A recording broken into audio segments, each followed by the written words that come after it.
Bago pa man magsimulang tumigil ang mundo ng dahil sa pandemya, napakadami na namin kinaharap para lang magampanan ang aming tungkulin.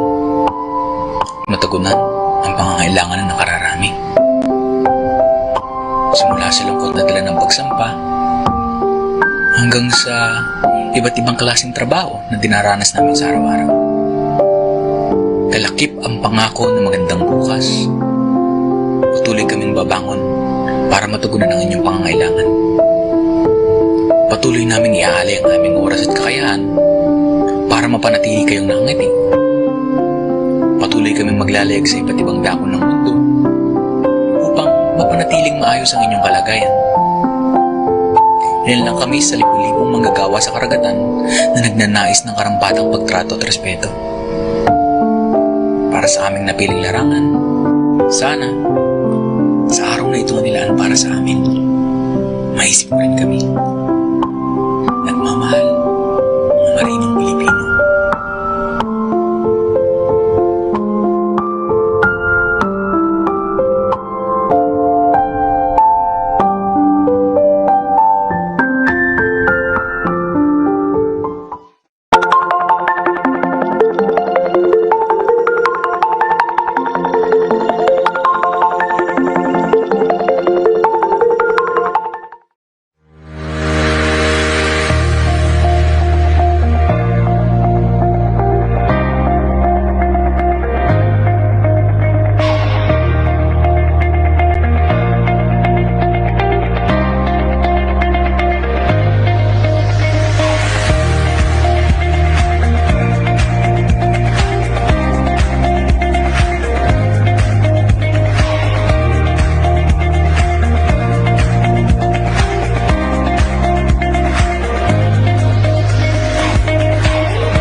today's scenario, the darkness represents depletion of natural resources and rising levels of global warming. And to ward it off, we simply need to harness the light in the form of green, abundant, and ever so sustainable solar energy. The solar industry, which was hitherto propelled by utility-scale projects, has now started seeing a surge in adoption by government institutions, office buildings, factories, stadia, carports, educational institutions, residential complexes, and independent households. India is also contributing in a big way by opting for solar-powered water pumps. In fact, India is the third fastest growing nation in terms of solar energy generation, and leading India right from the forefront with technology, innovation, and over 3 decades of experience is India's largest and most trusted brand, Tata Power Solar. Power Solar specializes in high-efficiency photovoltaic cell and module manufacturing and comprehensive EPC solutions. Using our core strengths in manufacturing, we produce one of the highest efficiency solar cells and modules. As the operator of the largest solar power plant in India using indigenously manufactured cells and modules, Tata Power Solar has been able to develop and improve on its operational expertise with each successive project, enhancing its output per watt rate substantially. Many commendable projects today stand testimony to our success, spanning multiple countries from Northern America, Europe, UK and Asia. The first floating solar system built on twin ponds with a capacity of 1.4 megawatt at Nellore is a splendid example. Using the power of the sun, our pumps ensure dawn-to-dusk operations with consistent year-on-year water output. Through grid connectivity, farmers also enjoy the twin benefits of using solar power for agriculture, as well as generating income by exporting the excess power back to the grid. The responsible and admired organization, we aim to spread this sunshine across the globe. Through its renewable pursuits, Tata Power Solar is committed towards painting the planet greener, the skies bluer, and the future of our children brighter.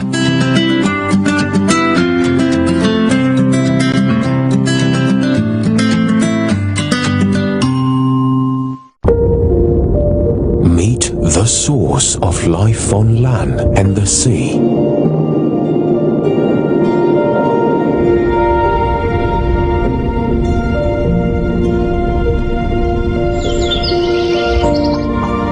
A lamp for our learning. A sight of unforgettable summers.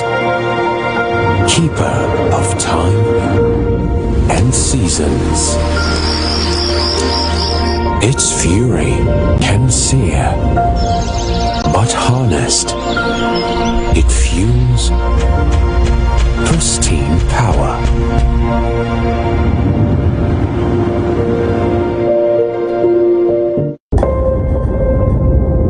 Behold, one of the greatest forces on earth.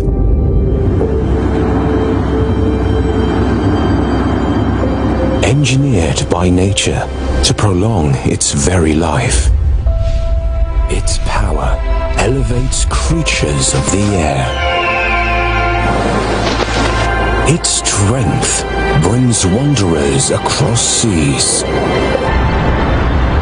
Its flow keeps climates hospitable.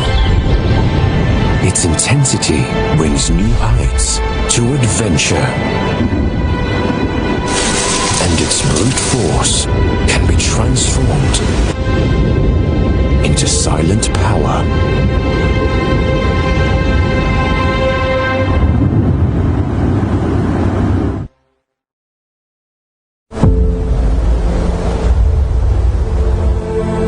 Our life's anchor.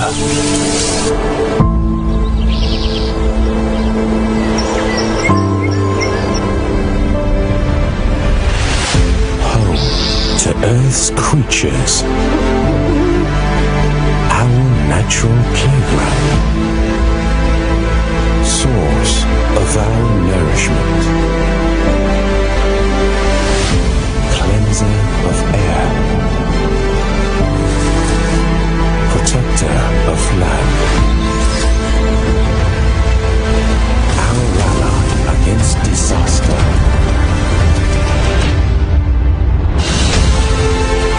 Trees help and save us. Let's help and save them.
This 2021, we are taking it a step further as we shift our focus on environmental sustainability.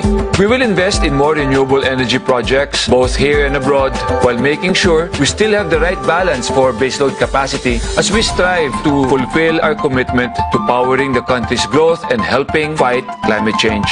We are focused on reaching an almost 50-50 balance between our clean energy portfolio and thermal capacities that will ultimately address the energy trilemma of availability, cost efficiency, and sustainability.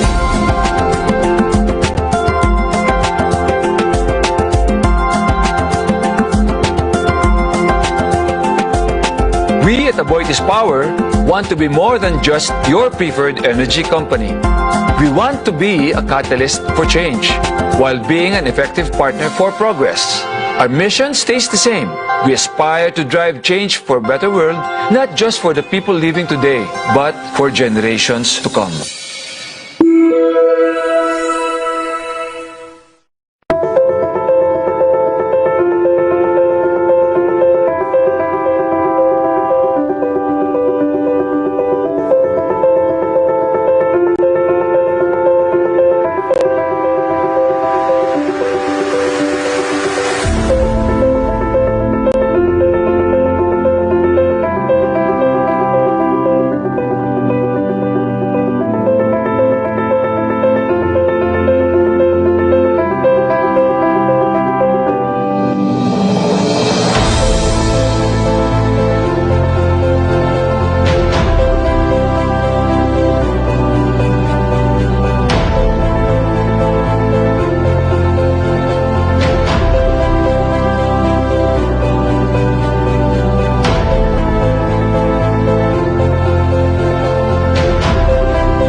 The renewable energy industry in the Philippines is experiencing a dramatic expansion as the country faces a strong demand for new sources of power to support its rapid economic growth.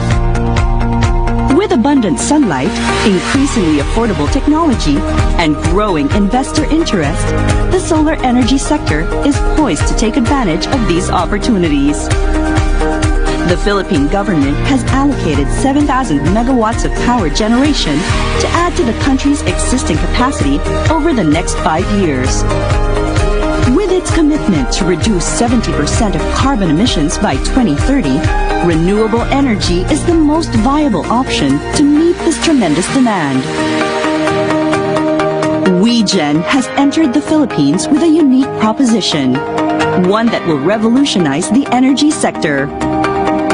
WeGen is a next-generation energy tech company that uses rapidly advancing renewable energy, battery storage, and software technologies to develop energy solutions for homes, communities, schools, and small businesses to large industrial and commercial properties, resorts, and even entire islands.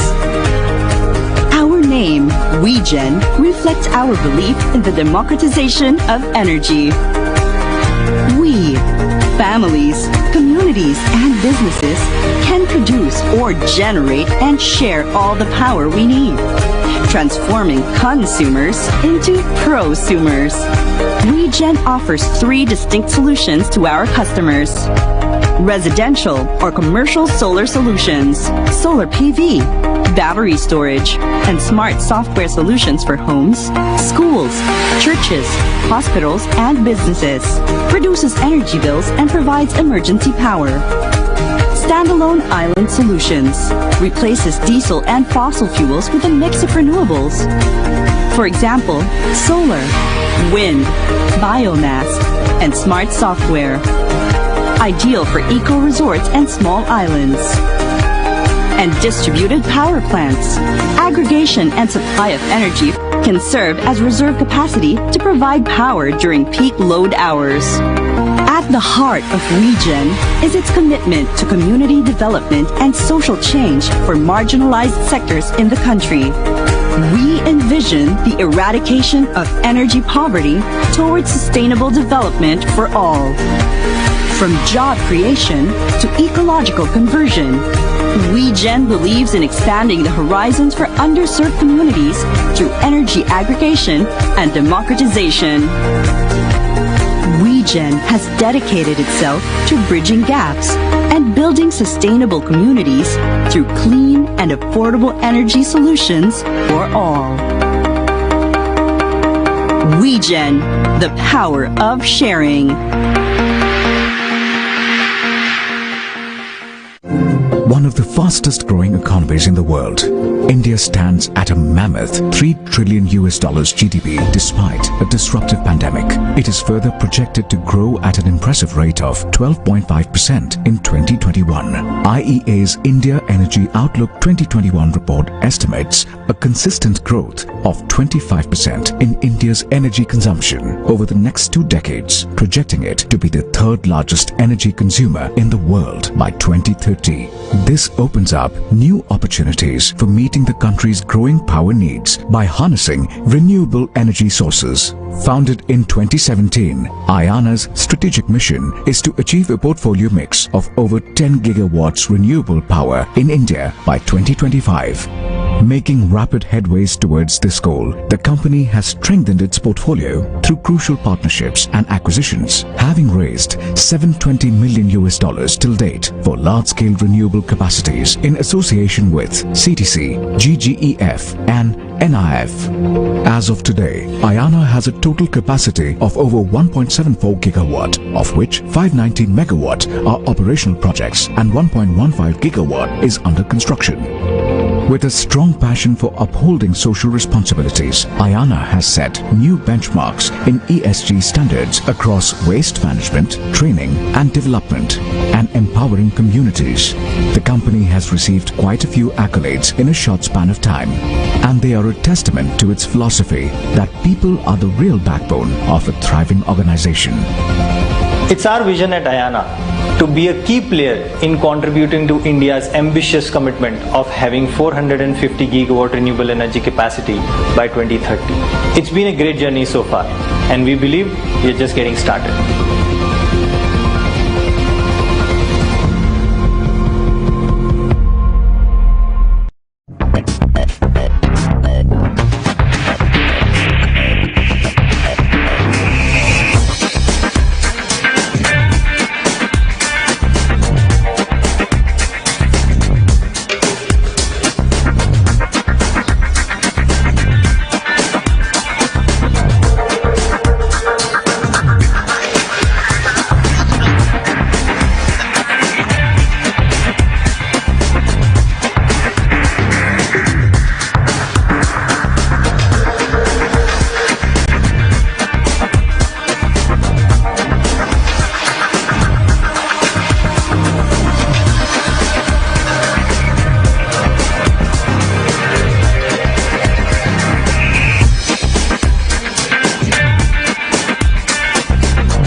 Solar panels were first used in satellites because we wanted it to last forever.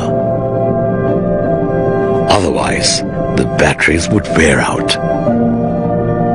Do we have the ability to solve this crisis? Fortunately, the exciting answer to this question is also yes. अगर हम development environment friendly नहीं करते हैं, विकास और प्रकृति पर्यावरण की रक्षा नहीं करते हैं, तो विकास हमारे लिए भी संकट बन सकता है. Avada is a leading builder of renewable energy projects in India.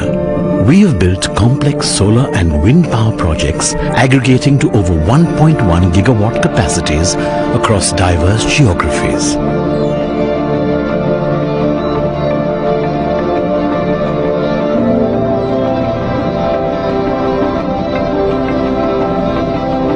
We have built some of India's largest capacities. We were the first in the country to build a 1 gigawatt solar portfolio.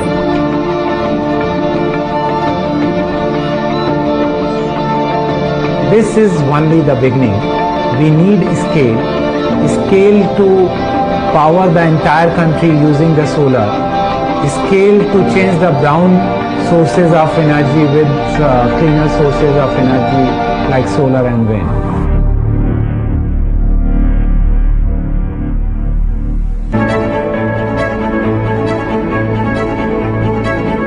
Thanks to our amazing engineering, procurement and construction team, we have managed to do the solar project and wind project in a very economical and sustainable fashion.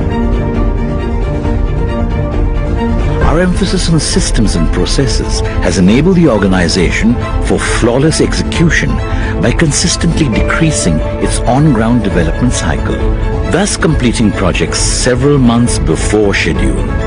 We have pioneered solar power solutions, both in terms of plant size and total installation capacity, helping bring the solar tariff closer to grid parity. The plants we have built were numbered among those with the highest efficiency in India.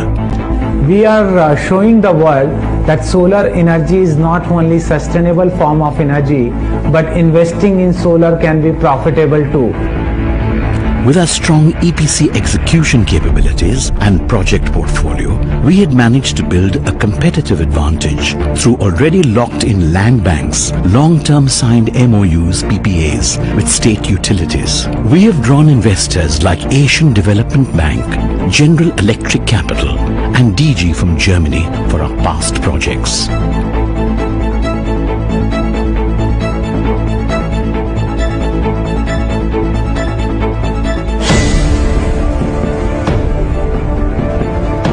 In next 5 years, India should become the largest clean energy power producer in the world.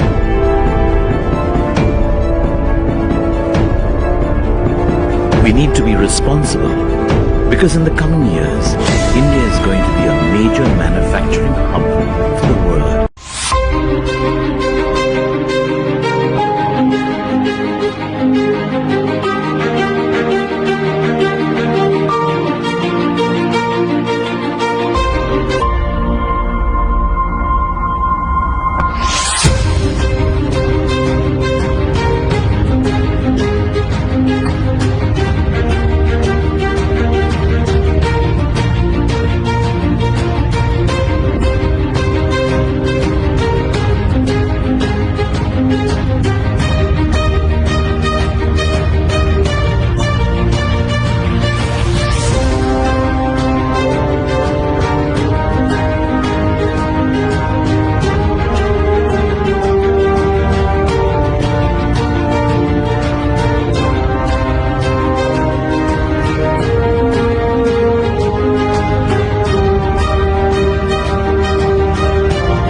kasaganahan.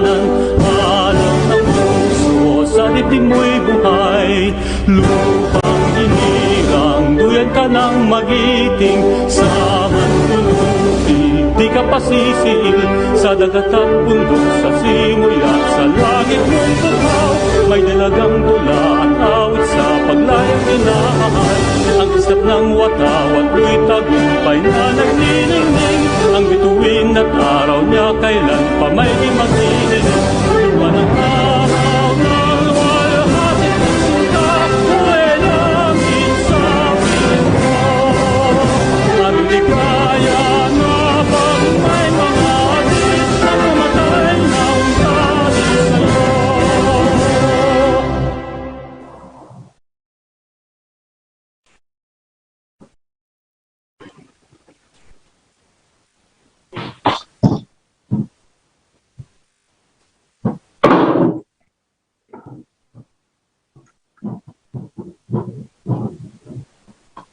Honorable Ramon Lopez, Secretary of the Department of Trade and Industry, His Excellency Shambhu Kumaran, India's Ambassador to the Philippines, His Excellency Ramon Bagatsing Jr., the Philippine Ambassador to India, Honorable Jesus Cristano Posadas, Senior Undersecretary of the Department of Energy, distinguished speakers, ladies and gentlemen, good afternoon.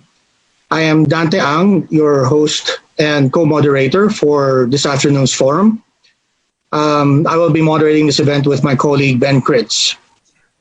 So, in a recent business forum of the Manila Times, we tackled a similar topic and heard from speakers about the significance of renewables.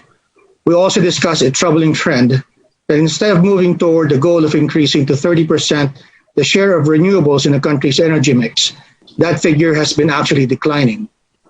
It was only a consolation to hear that the total output of green energy has increased, but fossil power plants, particularly coal-fired plants, have been growing at a faster pace.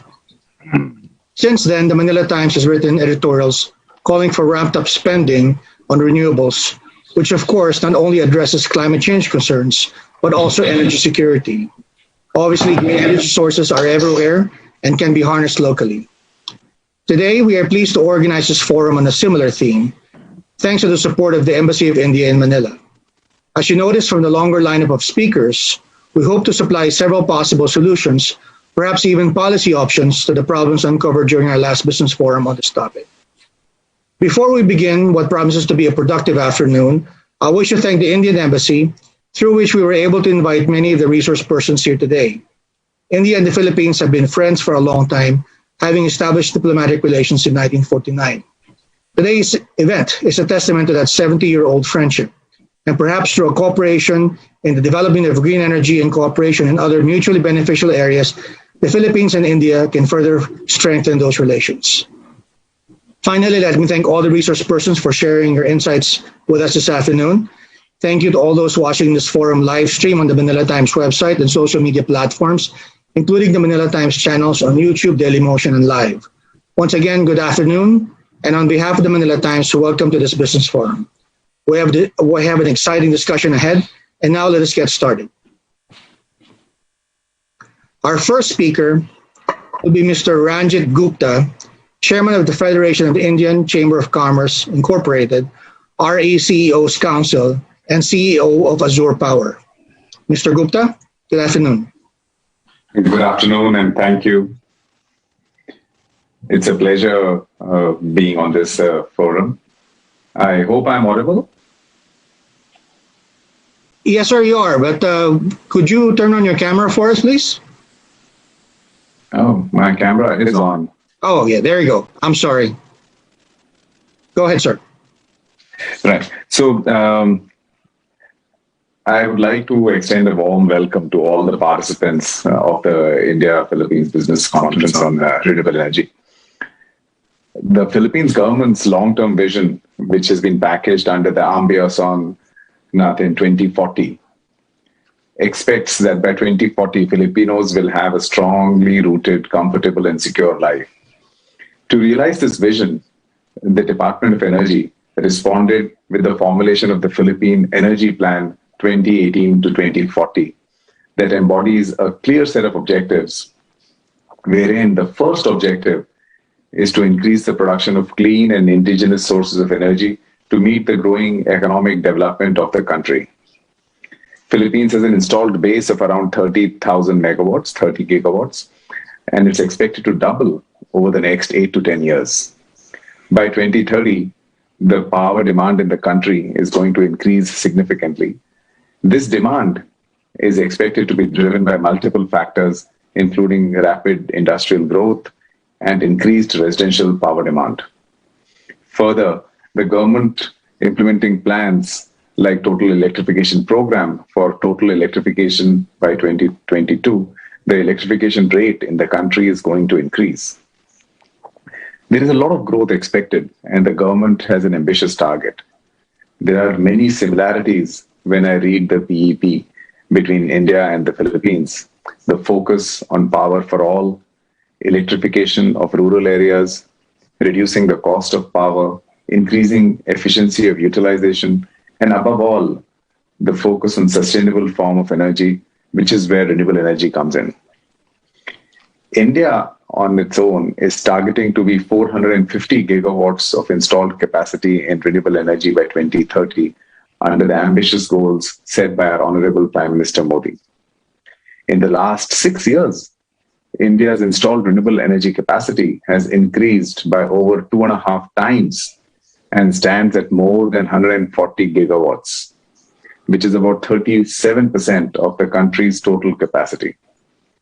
During the same period, the installed solar energy capacity has increased by over 15 times and stands at just over 40 gigawatts. We also have approximately 40 gigawatts of wind energy installed in India. India's renewable energy capacity is the fourth largest in the world. In fact, our annual renewable energy addition has been exceeding that of coal-based thermal power since 2017. Going further than just wind, solar, and hydro generation, India is starting to focus on ensuring the penetration of RE into the grid in a manner such that does not compromise the security of the grid. Rules are being framed for green tariff policy that will help electricity distribution companies supply electricity generated from clean energy projects at a cheaper rate as compared to power from conventional fuel sources. In addition to that, the government is promoting green hydrogen with obligations for fertilizers and refining industries called the Green Hydrogen Purchase Obligations. We expect that green hydrogen will be the game changer for energy transition in the years to come. In addition, our regulators are framing rules for facilitating renewable energy through open access, and renewable energy procurement through exchanges will also be notified to promote non-conventional resources of energy. With India's rich experience in the RE sector, it can provide the Philippines financing and transfer of technologies to help the Philippines lead a way with renewable energy towards a sustainable way of living. I am here today as the chair of FICCI RE CEO Council, as well as the CEO of Azure Power, which is one of the leading renewable energy companies in India. The Renewable Energy CEO Council has members from solar, wind, biomass, including distributed generation.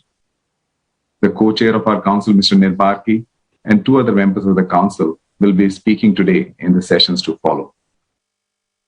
The council works closely with the Ministry of New and Renewable Energy in India on policy and regulations to help the sector grow in India, and FICCI also works to advance collaboration opportunities overseas.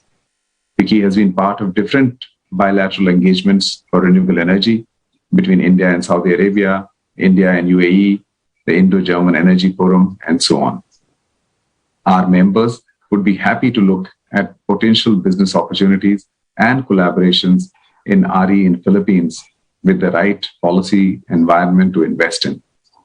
I look forward to an interesting discussion going forward, and I would like to limit my remarks here. And I'm looking forward to seeing how opportunities develop where India and Philippines can help each other grow a sustainable way of living. Thank you very much. Thank you, Mr. Gupta. Let me just say that there will be a question and answer portion at the end of session 2. of this forum. Let us now go to our next speaker, who will give us his opening remarks, and he is none other than His Excellency Ramon S. Bagatsing Jr., Ambassador of the Philippines to India. Good afternoon, Ambassador. Thank you very much, Dante. Pleasant day to all our powerhouse participants here. I'd like to make special mention to Mr. Ranjit Gupta of Vicky and Azure Power, my good friend, the hardworking, energetic Ambassador of India to the Philippines, Ambassador Kumaran, and Undersecretary Jesus Crisino Posadas of the Department of Energy. And I hope he will elaborate on some of the points that I will raise in this statement. This is indeed a very timely conference on shared prosperity with renewable energy, opportunities for India-Philippines engagement. Considering the success of India in solar, wind, biomass, and small hydro power generation.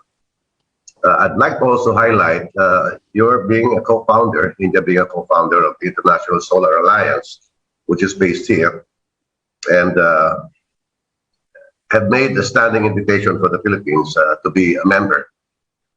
And this was highlighted during President Popin's state visit to the Philippines in 2019. And then as I read your overview of India's renewable sector, which is indeed enviable, India, as stated by the other speakers, is aiming to achieve 175 gigawatts of renewable energy in 2022. And this includes 100 GW from solar, 60 GW from wind, 10 GW from biomass, and 5 GW from small hydro. And it targets to increase the total renewable energy capacity to 450 gigawatts by 2030. And we look at the profile of the Philippines, and we talk about megawatts, not gigawatts. As we have minimal fossil fuel reserves, the Philippines years ago shifted to renewable energy. And in February 2017, reports that our resources account for 30% of the country's energy mix, although this particular figure is being disputed now. In March 2021, the Philippines Department of Energy reports that 5,470 megawatts of installed capacity of commercial renewable energies products in the Philippines. 1,928 or 35% of that comes from geothermal. And here we think that we would have a good track record in geothermal. While 1,039 or 20% comes from solar. The Philippine government plans to increase this to 15,304 megawatts by 2030. And we believe that we can still get 1,200 megawatts from geothermal, 2,308 megawatts from sustainable hydro, and 235 megawatts from biomass, and 7,404 megawatts from wind sources. So there is really indeed a great opportunity for India to consider taking a serious look and getting involved in the renewable sector development in the Philippines. As your numbers talk about gigawatts, the Philippines wants to aspire in terms of megawatts. So looking at some of the particular projects that you have in mind, to be specific, on solar, yes, India can bring your solar parks and solar cities projects in the New Clark City and other economic zones in the Philippines. And we are aware of your involvement already on several activities. AC Energy Corporation tying up with Indian companies, Thermal Instrumentation, and EastJet Heavy Engineering having a presence together with Surya Source. And a favorite project of Ambassador Kumaran, this is the EcoFrost, the first modular solar power cold storage system, which tied up with the Philippine company and is working hand in hand with the Department of Energy. That reflects a strong presence and desire of India to be involved in the development of power development in the Philippines. Although not in renewable energy, the Philippines has a presence in Tamil Nadu with the AGLP project, the AGLP LNG project.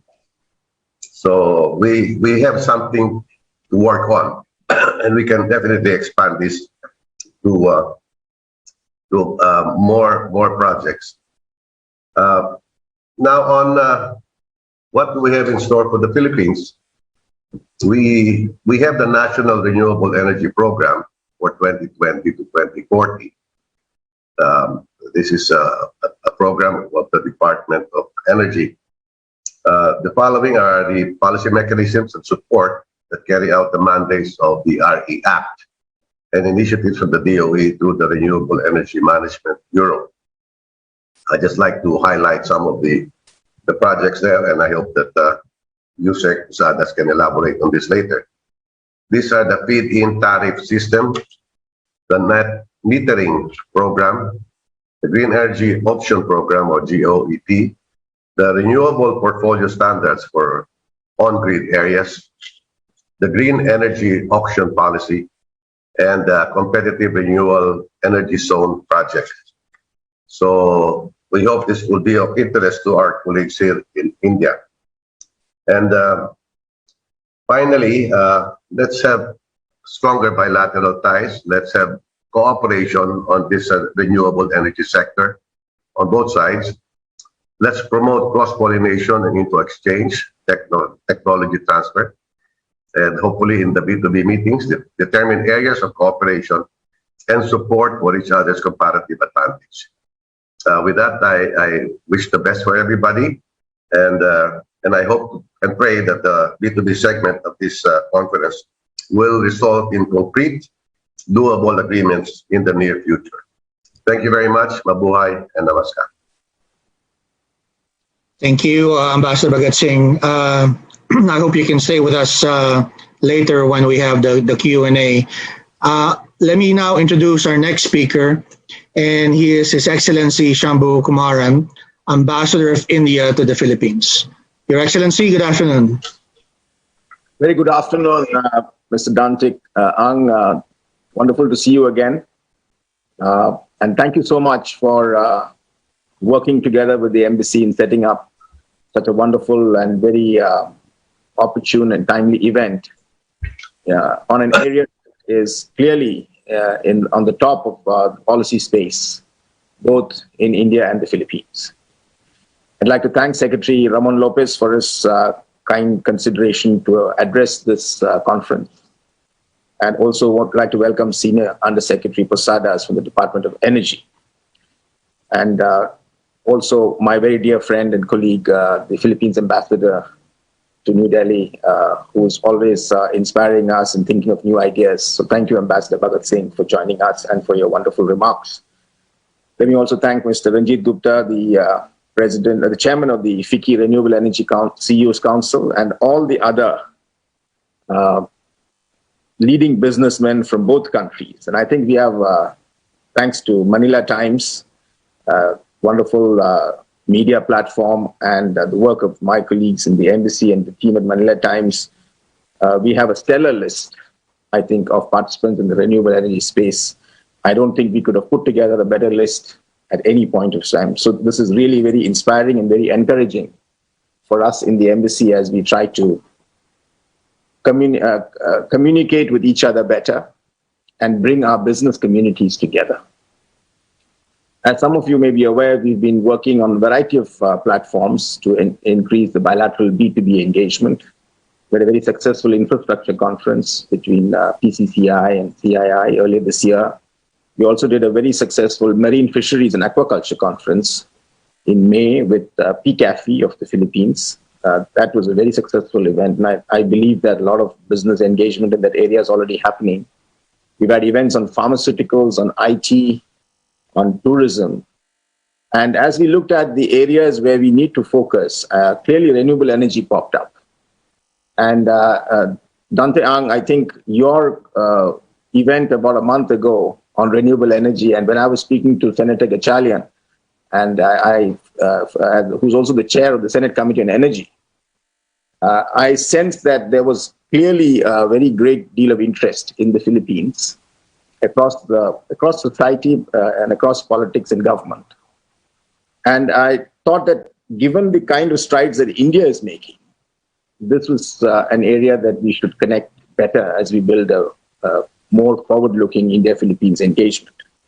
And there are already partnerships in the renewable energy space. Some of them Ambassador Bhagat Singh has referred to. I'd like to particularly welcome the investments in solar energy in India by AC Energy. We're very encouraged by that. We hope that pipeline will grow. And of course, we also spoke about the AG&P engagement in the gas pipelines. We spoke about EcoFrost, which we're very excited about, which is cold storage for agricultural products using solar energy, which is, again, for an archipelagic country like the Philippines, with very, sort of spread out agricultural production capacities, could be a game changer. There's so many other areas of waste to power. There's some projects underway, which Senator Gicharan also mentioned to me. Biomass, I think a lot of projects have been implemented by Thermax and other Indian companies. We also have green energy, which is another Indian company that's coming in. Surya Source was mentioned. So we do have a degree of engagement. But my conviction is that the level and scope of this engagement is far lower than what it could be. And I think that through this event, we will be able to connect our business communities better, understand each other's priorities, capacities, and bring together the synergies that can be generated in terms of technology, in terms of policy approaches, innovative pricing, and other strategies.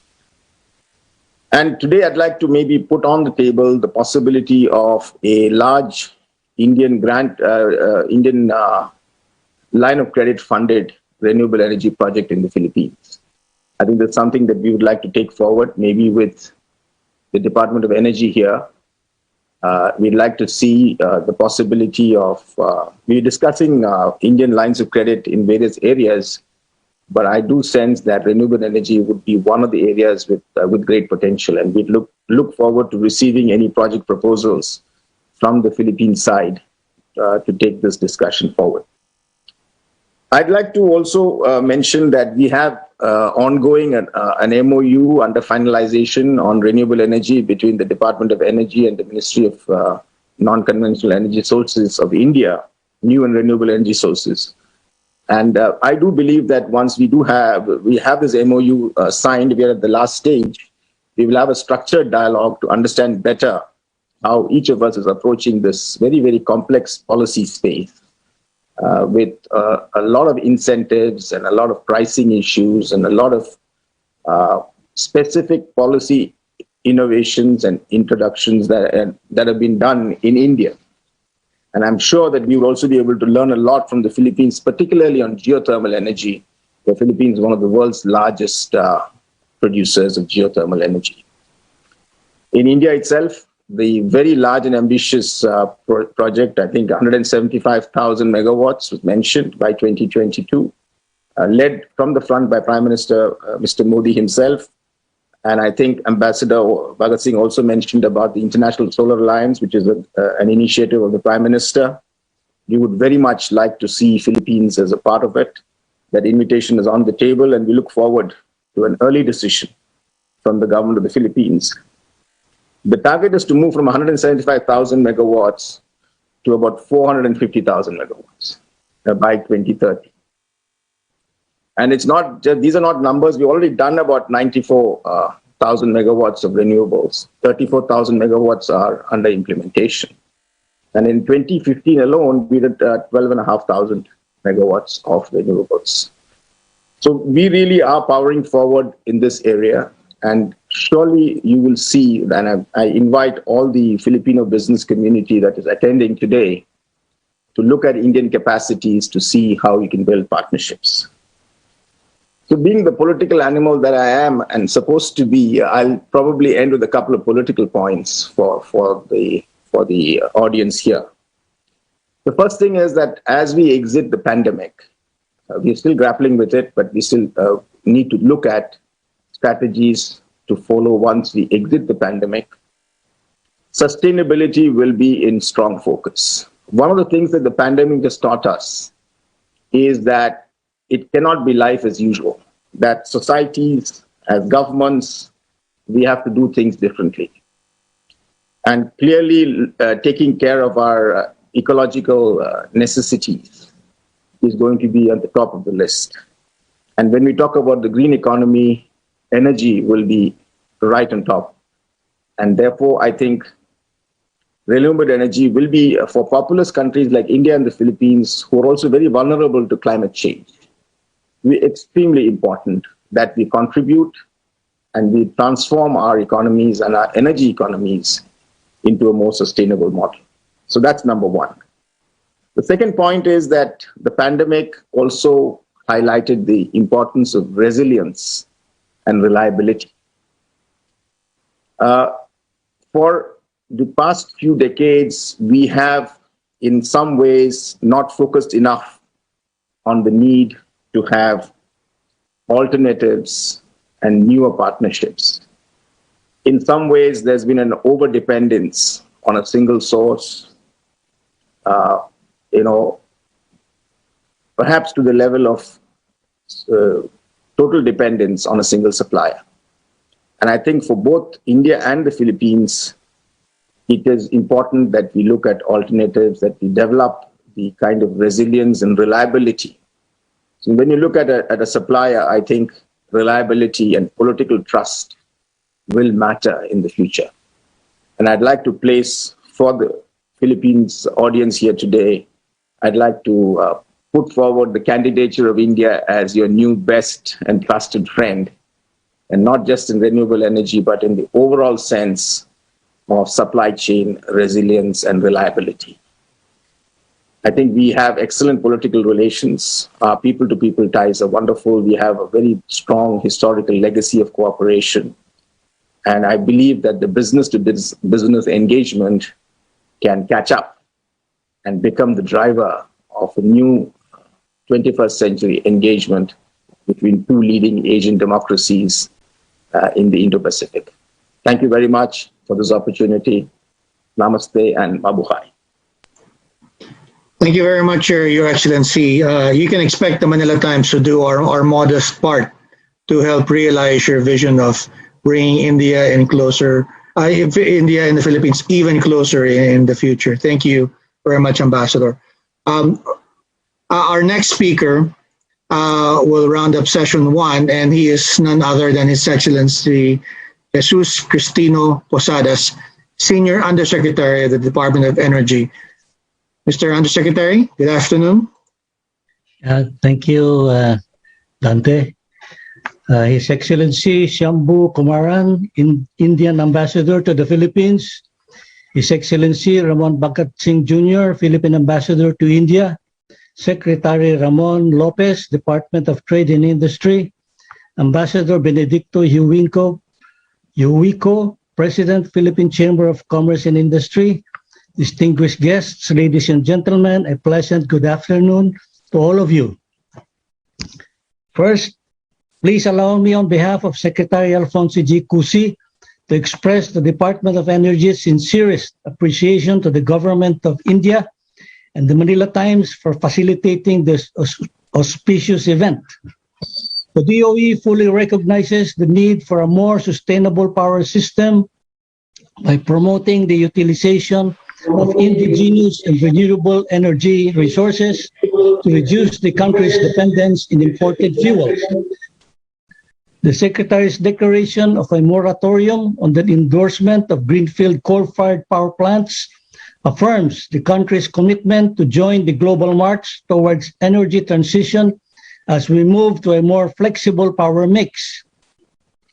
This is to help the country build a more sustainable power system that is resilient to structural demand changes while being open enough to accommodate new, cleaner, and indigenous technological innovations.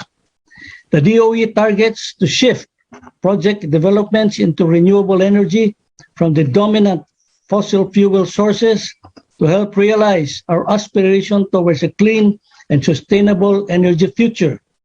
We have been proactively issuing bold policy directives to complement and facilitate the development of RE programs and projects as part of our campaign to encourage RE advocates like India to locate to the Philippines and boost renewable energy utilization.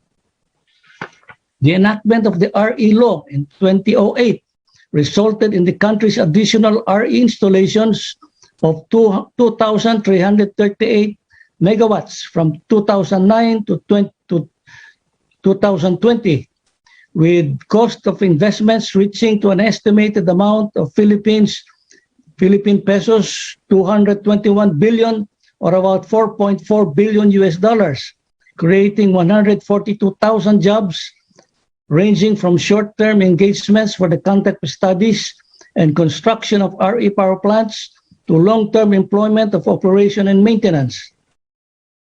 About 29%, or 7,617 megawatts of the total installed generating capacity of the country in 2020 came from renewables. We can attribute that to the influx of solar and wind capacity installation in 2015 to 2016, brought about by the implementation of the feed-in tariff mechanism. Estimates for 2020 indicate that the leading role of RE in our current energy profile, accounting for 36.9% share of total primary energy supply. At this level, and even at its 32.8 level in 2019, the Philippines remains with the highest RE share of total primary energy supply among all the 10 ASEAN countries. This puts us in the forefront of the sustainability game in the region. Under the updated Philippine Energy Plan, RE will continue to have a significant share in 2020 to 2040, with more than 60% share in capacity additions, as provided in the plan's clean energy scenario. The bulk of this percentage will come from hydro, about 9,832 megawatts, solar, 22,471 megawatts, and wind, 8,321 megawatt resources. Geothermal and biomass are also targeted to have 1,597 megawatts and 1,200 megawatt capacity additions, respectively.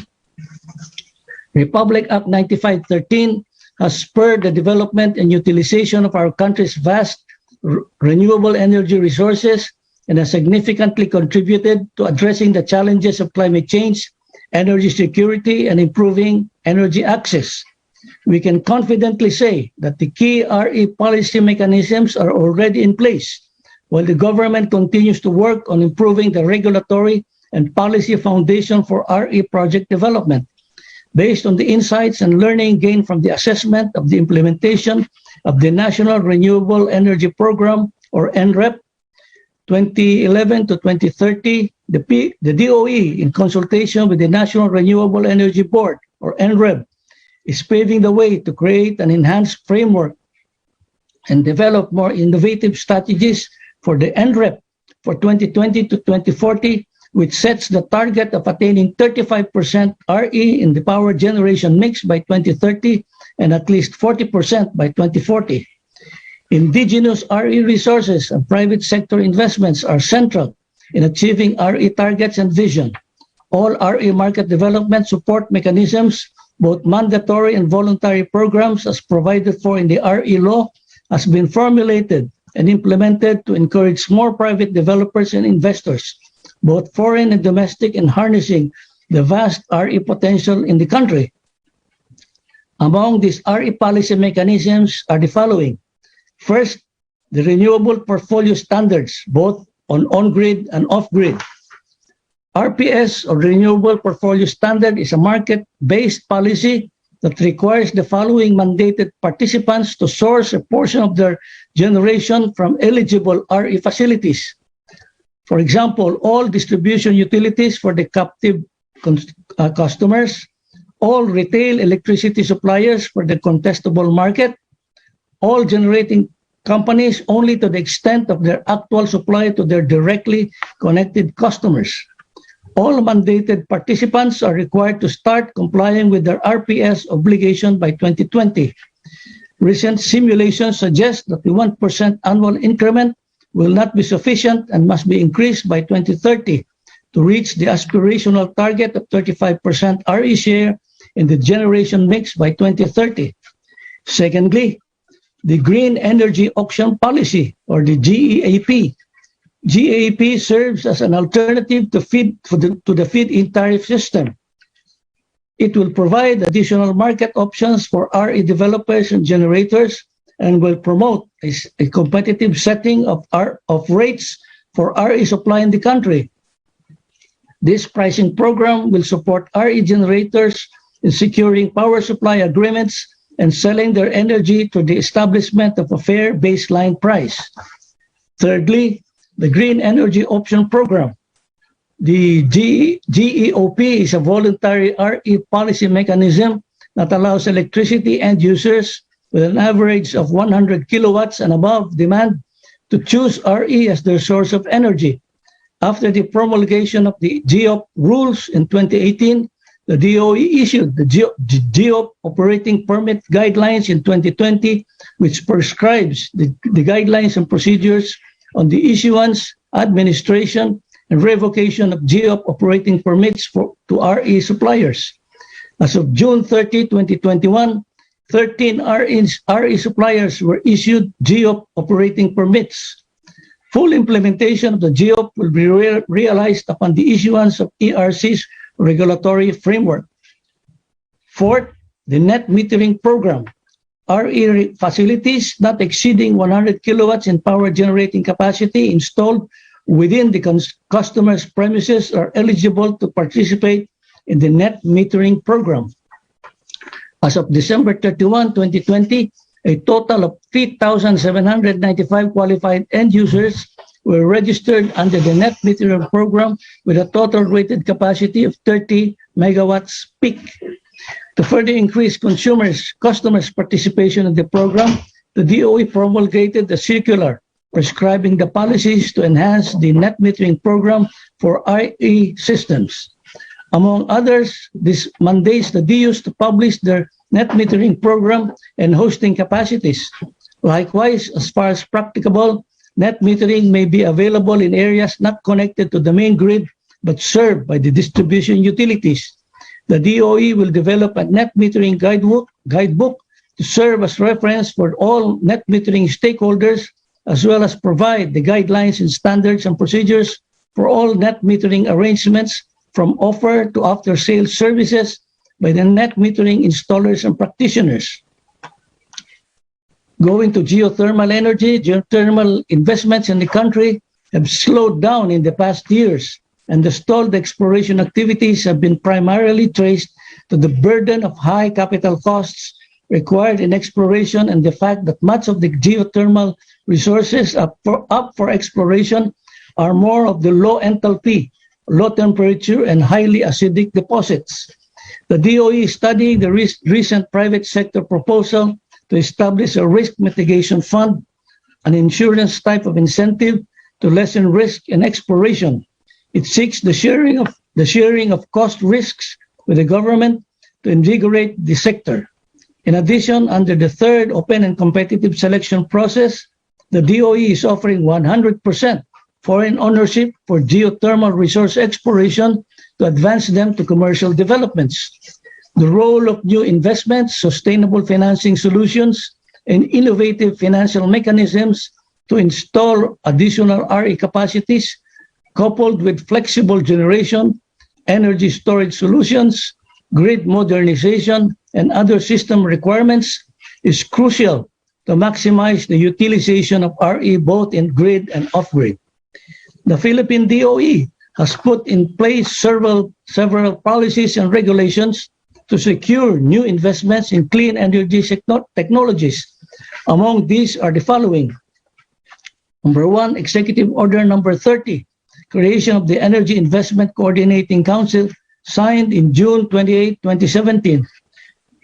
Secondly, Republic Act 11234, or the Energy Virtual One-Stop Shop Act, signed in March 19, 2019.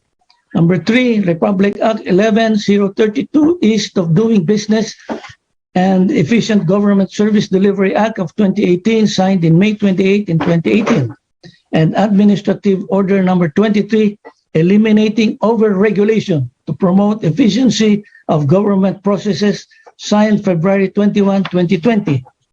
EO 30 declares energy project as national project of national significance, provided that this project qualify in any of the attributes specified in said EO. As of end March 2021, a total of 149 certificates of energy project of national significance have been issued, with an estimated aggregate investment of Philippine pesos 795 billion. The EVOS, on the other hand, provides an online platform that ensures the timely action of relevant agencies in the applications of RE developers. Further, it allows coordinated submission and synchronous processing of all required data and information, and provides a single decision-making portal for actions on applications for permits or certifications necessary for an application of a proponent for new power generation, transmission, or distribution project. The DOE is the designated lead agency that will coordinate project proposals and approvals, and is tasked to physically establish and institutionalize the IT platform for the project permitting, replacing existing documentary requirements by concerned agencies with unified electronic forms. Another mechanism that encourages greater utilization of RE resources is the regular conduct of open competitive selection process, or OCSP. This facilitates the project development by offering well-characterized RE sites to project developers. The launching, for example, of the OXP3 on January 5, 2021, which offered 22 predetermined areas to RE developers, facilitated the submission of 13 bid applications for the development of 11 predetermined areas for 3 geothermal and 8 hydropower resources.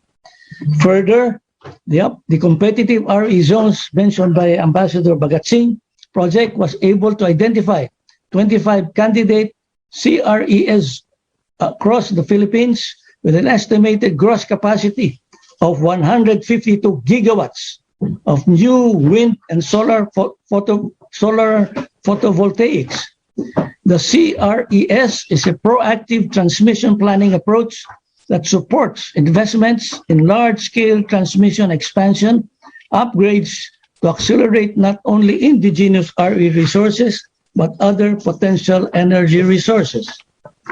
With greater prioritization on the promotion and adoption of cost-competitive renewable technologies, 937 renewable energy service contracts have been awarded as of February 2021, with a total capacity of 36.8 gigawatts, of which 5.7 gigawatts have already been installed, while 31.1 gigawatt RE contracts are awaiting completion.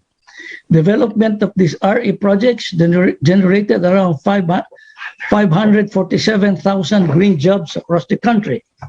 The DOE is strengthening the investment landscape to attract massive capital flow of 10 trillion worth Philippine peso 10 trillion worth of energy projects identified under the updated PEP, or the Philippine Energy Plan. For the clean energy scenario, the scale of investments for the new generation capacities will reach as high as 6.5 trillion pesos, including 2 trillion worth of RE investments. We acknowledge that we cannot succeed on our own, and that the support of the international community is important. The breadth of knowledge and technology, particularly in solar and wind energy, that India has so much expertise to share with us is most welcome. For all of us, the challenge to seize opportunities in these extraordinary times is now, and we can only do that by strongly investing in climate-friendly, efficient, clean energy sources, while ensuring that all consumers have access to electricity. We have to move together as partners towards a common goal of nurturing an environment for the future generations to live and enjoy. Maraming salamat po at mabuhay. Thank you, Undersecretary Posadas. Now we will proceed with session 2, and we have a long list of speakers. So if I just may remind everyone that we have allotted 7 to 8 minutes per person. So if you don't mind, we have asked Ben Critch to interrupt you or remind you about the time limit. So with that, may I now turn it over to Ben to introduce the next set of speakers? Thank you. Good afternoon, everybody. And yes, we have a lot to get through. So, let's hope we can do this. Our first speaker is Mr. Ashish Khanna, who is the president of Renewables of Tata Power in India. Mr. Khanna. Thank you. His Excellencies, Ambassadors of India, Ambassadors of Philippines, His Excellency Senior Under Secretary of Department of Energy, and His Excellency Secretary, Department of Trade and Industry, and my friends. I would also first like to thank Manila Times and FICCI for giving this opportunity, for at least for me to also understand how the energies and the importance of energies and various renewable aspects of Philippines in that process. So from my side, it is Kamatsuka from our friends in Philippines, and hello to my friends in India. When I was looking into the aspect of this renewable energy, I realized that there is so much similarities which Philippines and India has. The climate change, which is going to impact us, will be very different than the climate change which is going to impact many other countries in this world. Already we have seen that in the last 2 decades, India stands number 3 as well as the number of natural disasters is concerned, and Philippines is number 4. And if you look at into COP21 and COP26, this 1.5 degrees to 2 degrees of temperature rise and its devastating impact, I think it is going to be detrimental for these 2 countries unless we do very different things. When I was looking at India and Philippines, it is so uncanny that even our per capita consumption was very similar to each other. It is within 10% of what we are, and we are so lower, 1/3 or 1/4 of the world average. When I looked at into these 2 countries, I also realized that the energy mix are also very similar. That's where I again appreciate the opportunity given by Manila Times and FICCI for me to realize all these factors. Now, when we look at these factors and when we look at the renewable energy and the importance of it, I think it is not only for we need to have the policy framework which has been shared with us, but it is also very critical for us as businesses and the policy makers to help each other and learn quickly before the impact actually hit us. There are learnings in India. My dear friend Ranjit already shared with you that how we have grown up in the last few years. At least in the solar segment, it is 6 times of where we started in the last 6 years. In the wind segment also, we have grown up. I was very pleased to see the potential of 76 gigawatt of wind in Philippines. Solar is also there, and above all, there is 10 gigawatt of hydro. And I think there are immense opportunities for us to change this energy mix and learn from each other. Let's help each other in this cause. It's not only good for the business, but it is required by these 2 countries to have this learning process. The best part is that anytime we enter into renewables, we are ahead of the curve because we will be able to invite the new technologies which are required in this.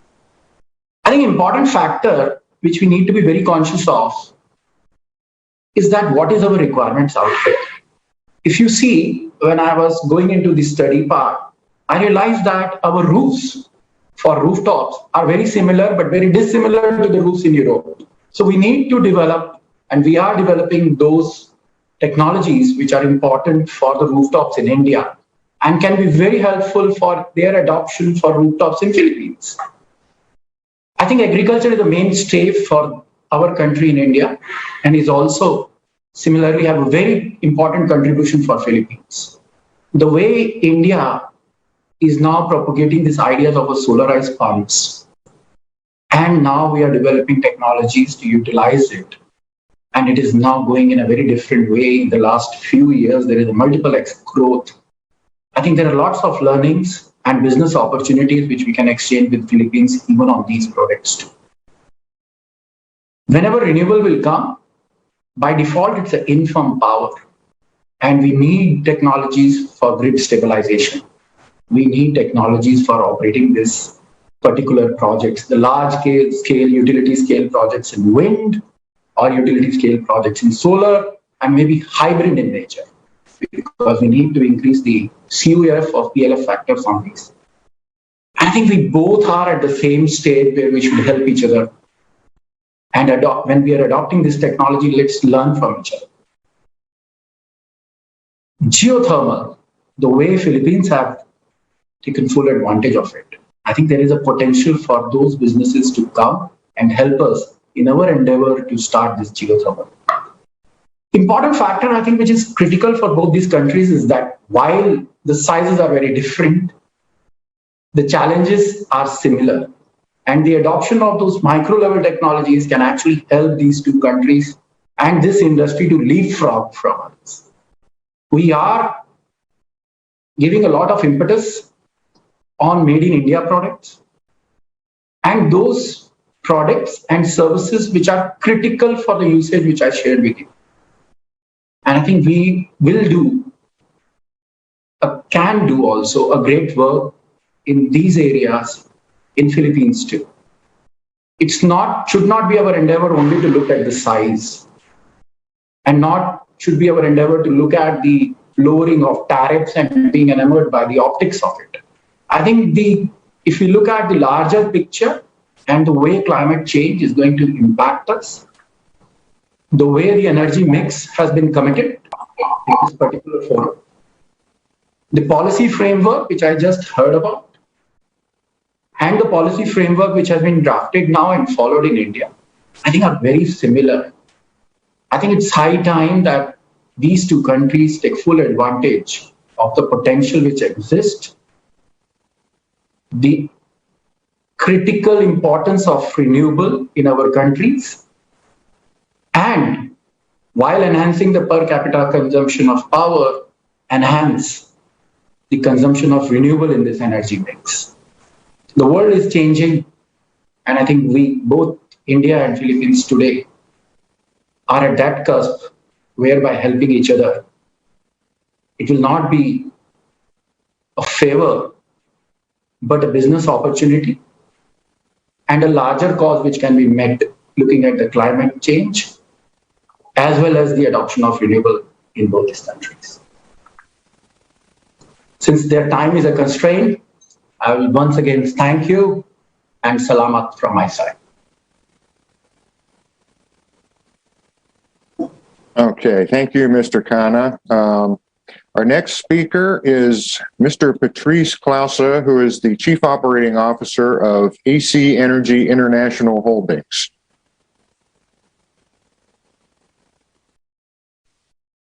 Good afternoon, everybody, and thank you very much to the organizers and fellow speakers on this forum. I very much appreciate the invitation to contribute to this discussion. And I would like to say that the previous speaker is, in my mind, spot on in terms of the similarities of India and the Philippines. There are plenty of areas where Philippine companies like AC Energy, as well as Philippine regulators, can learn from India.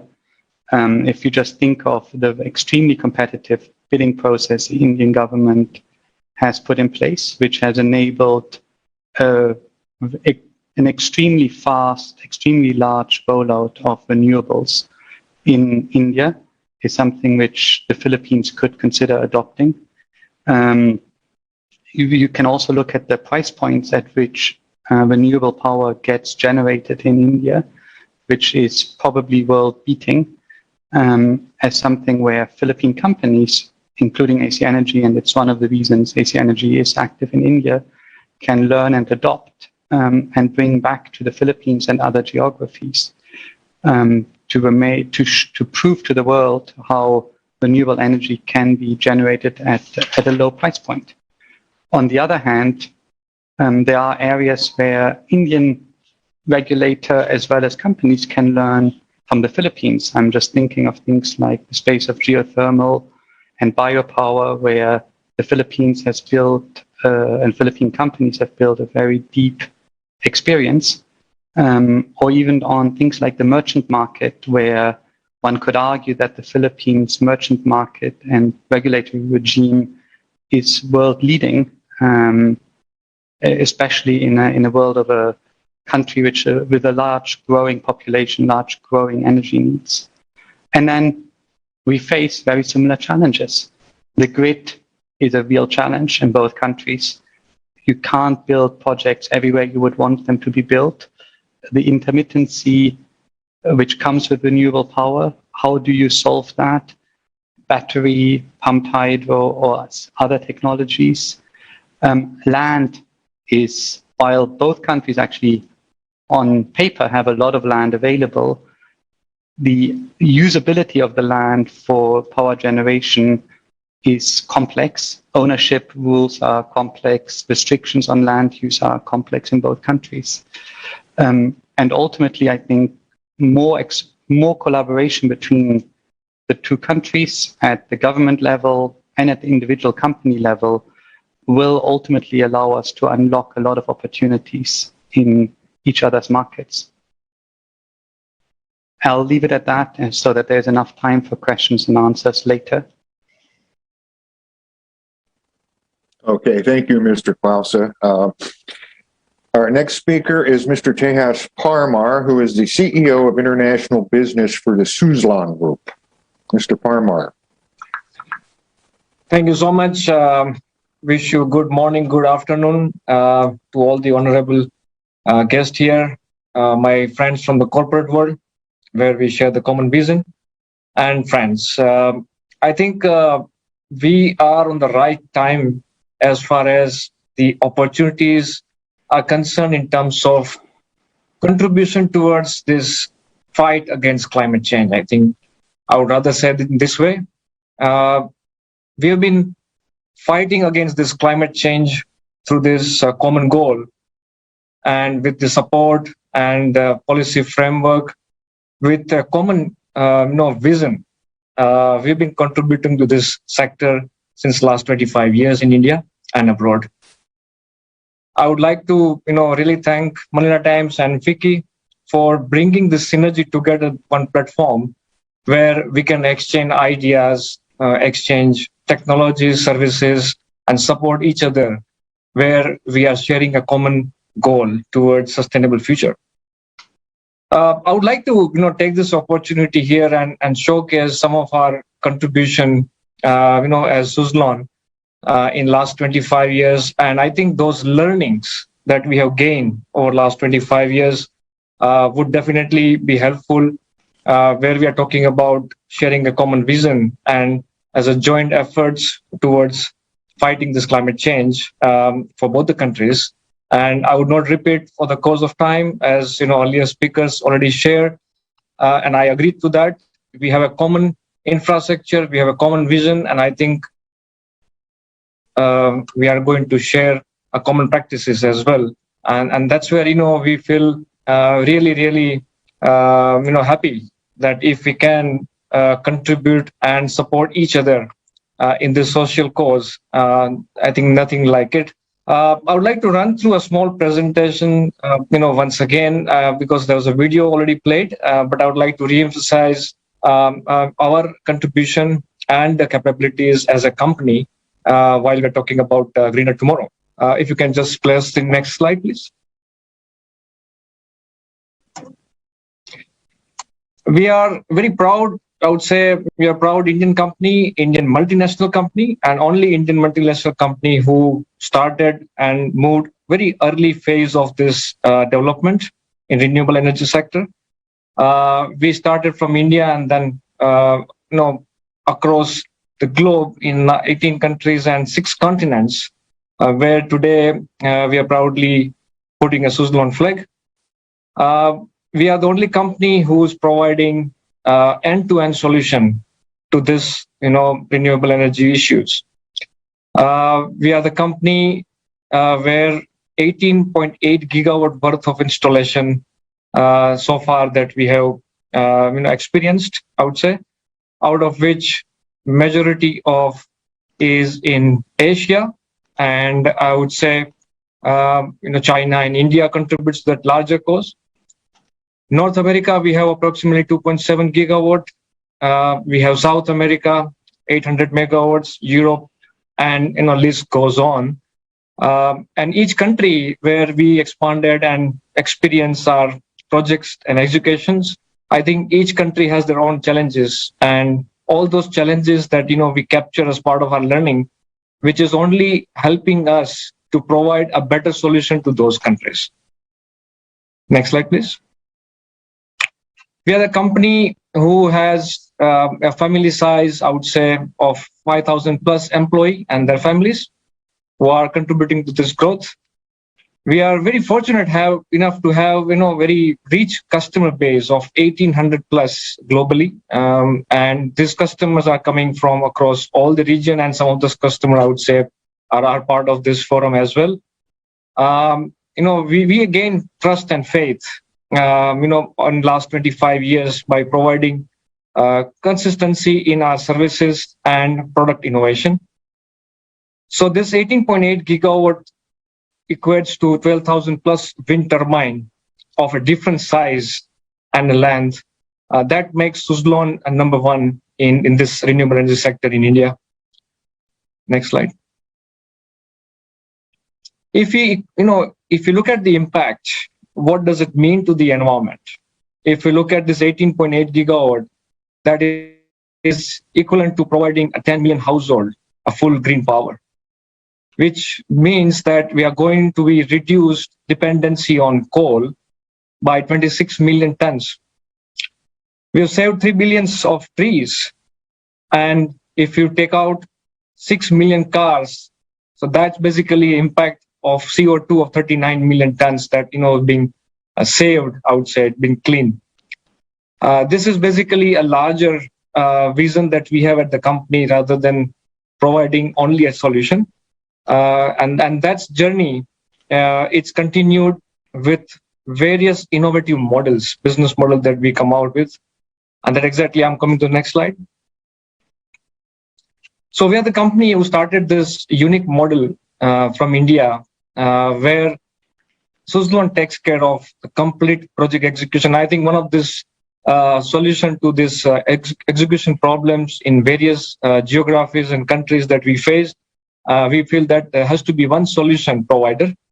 That way we can give peace of mind to our investor, to our customers, and that exactly worked very well so far in the last 25 years, and this is continued. Next slide. So basically, this is the again reflecting into this wordings here. As I said, that with this model, gain more trust and faith from our customers because they are getting in peace of mind, and this demonstrated a very I would say long capacity building exercise, which has ultimately impacted and provided a very fruitful result in terms of services. Now we have a track record of 25 years of operation and maintenance, because that is equally important when we're talking about wind farm execution. Next, please. The whole growth so far that we talked about is completely backed up with our strong research and development team, and that research and development teams across the world, from Germany, India, Denmark, and Netherlands, around the clock, they are working on innovating, all those technological solutions which bring us more and more reliability when we talk about power plant solution, and that is continued, and because of which today we are offering a range of products, and that exactly the next slide. In terms of products, we have now 6 gigawatt worth of manufacturing capacity in India. So Suzlon has gone into a completely backward, vertical integrated supply chain where Suzlon is manufacturing all of those critical components.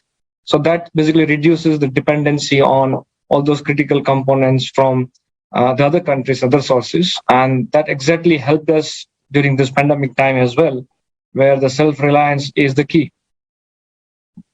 Next slide. So these are a few examples like to demonstrate here. We have generator plants in western and southern part of India. Next slide. We have this hub manufacturing plants, again in western and southern part of India. Next, please. We have nacelle manufacturing plants.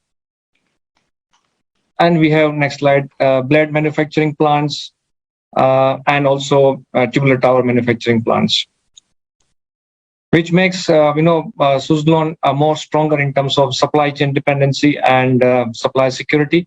With all those innovation over a period of time in last 25 years, Suzlon has now product range right from 600 kilowatts to up to 3 megawatt with various rotor diameter and length of a tower. In that, again, we are offering various hybrid options, which is again unique in its kind in India. Next, please. When we talk about the value chain of wind park execution, we talk about the very important part is operation and maintenance, and that's where I think those challenges can overcome if we have right operation and maintenance strategies. And this is exactly what we've been demonstrating since last 25 years. If you go to the next slide, please. So we have out of 18.8 gigawatt, we have 13.95 gigawatt under operation and maintenance, which equates to 9,472 turbines across all those countries at the globe. So not only providing services to the turbine, but we are also continuously, working on performance enhancement, which is something again which any investor, any customer would look forward because of the same fleet. If you look at the life of the fleet is 20 years, 25 years, 30 years. We are continuously innovating out of this experience of fleet experience and innovate with some kind of ideas where the same fleet can give further enhanced output. In terms of parameters, so all this performance and wind farms, we're talking about 97 plus machine availability, which is uptime of the machine of wind power, which is I think industry standard and one of the best. Next, please. So that's basically all put together. I would say that Suzlon has been contributing with the support from Government of India, and we are thankful to the Ministry of Renewable Energy Sources. I think it gives us more and more opportunities to bring out more and more technology and solution. With this synergy with both the countries, we definitely look forward to learn more and extend our full support in this fight of climate change. With this and considering the time, I would stop it here. And thank you so much again. It was a pleasure being part of this session and for the invitation. Thank you so much. Okay, thank you, Mr. Parmar. That was very interesting. Our next speaker is Mr. Alexander Kaul, who is the Chief Operating Officer of Renewable Energy Generation for the Tata Power Group. Good afternoon, everyone. Thank you very much for the organizers of today's event, and we really truly appreciate that we are allowed to give our insights into the opportunities of RE here in the Philippines. The Philippine renewable energy market has seen a tremendous growth over the past 2 decades. This is mainly driven by EPIRA and, of course, the RE Act of 2008. When these 2 laws were passed, we've really seen that the acceleration in RE development has really taken place. To further increase RE capacity in our country, the government has put in place, and as Yusek Posadas earlier mentioned, several programs of which we are very excited. These are the RPS, or the Renewable Portfolio Standards, the Green Energy Option Program, the Green Energy Auction Policy, among others. We believe that these are really opportunities that will push further development of RE in the country. We are one with the government in the transition towards a cleaner and more sustainable national energy mix. In fact, in Aboitiz Power, we are a pioneer in RE. Even before the RE Act of 2008 was enacted, we have been running RE facilities all over the country. With the vast resources of our country, we see that there's really an opportunity to hasten and shift the transition to clean energy by investing in various technologies such as solar, onshore and offshore wind, battery storage, among others, especially with demand likely to increase as the Philippine economy restarts from the pandemic. For more than 80 years, Aboitiz Power has been providing the country with clean and renewable energy from diversified sources. Even with RE, we believe diversification and balance are essential. Diversification is key to energy security, as a nation that relies heavily on one source of energy is prone to disruption in this sector. Parallel to our thermal portfolio, our capacities under Cleanergy, that's our brand for clean and renewable energy, include geothermal, large hydros, large-scale solar, rooftop solar, and run-of-river hydros. Diversification has helped us provide peak and off-peak capacity to our customers. This allows us to be able to provide steady, reliable RE supply to our portfolio of customers, and we are looking to add wind, which is going to be a key technology that will ensure that our RE supply to our customers are enhanced during all intervals. Together with our partners, AP has the largest RE owner and operator in terms of installed capacity in the country today. And we want to take this forward and continue to grow our RE portfolio to support the government's effort to build more RE mix into the country, and as well as part of our contribution to global RE targets. This year, we kick off our RE strategy over the next decade. We will focus on increasing our Cleanergy portfolio, continuing to diversify and managing our resources to harness the full potential of our RE capacity. Ultimately, we aim to attain a 50-50 balance between our Cleanergy portfolio and our thermal capacities by 2030 to help address the energy trilemma of energy security, energy equity, and environmental sustainability. To date, we are working on several RE projects focusing on solar, wind, and hydro. We're targeting a construction of a 74 megawatt solar project in Pangasinan starting the second half of this year. And we have already commissioned 2 wind biomass in Pangasinan as well. Data gathering of localized resources is being analyzed at this point. And we are also going to be installing several wind biomass in 3 more areas within the year. So we are focused on increasing our not only solar, but also wind and hydro facilities across the next couple of years. We're also working on our 20 megawatt battery energy storage system, as well as we have ongoing feasibility study for our floating solar project. These are both located in our SNAP Magat facility. The full transition to RE cannot happen overnight, and we all know that. There are a lot of factors that we have to take into careful consideration, especially recognizing our current energy situation, which is apparent that we still need baseload facilities. But we here in the Aboitiz continue to believe that this journey isn't that far ahead. If all of us, the private sector, the government, and even our consumers work on and power through, then we can and will be able to build a more sustainable future for everyone. Thank you. Okay, thank you, Mr. Paul. Our next speaker is Mr. Kishore Nair, who is the Chief Operating Officer of Bioenergy. Good afternoon, the Excellencies, the ambassadors of India and Philippines, dignitaries from the Philippine government, and colleagues, participants from India and Philippines to this session.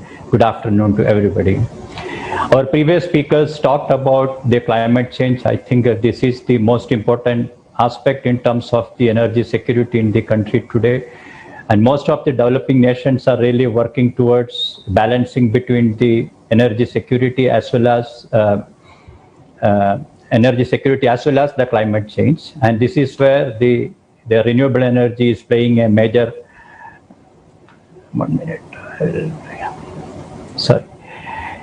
Renewable energy is playing a major part in the energy security.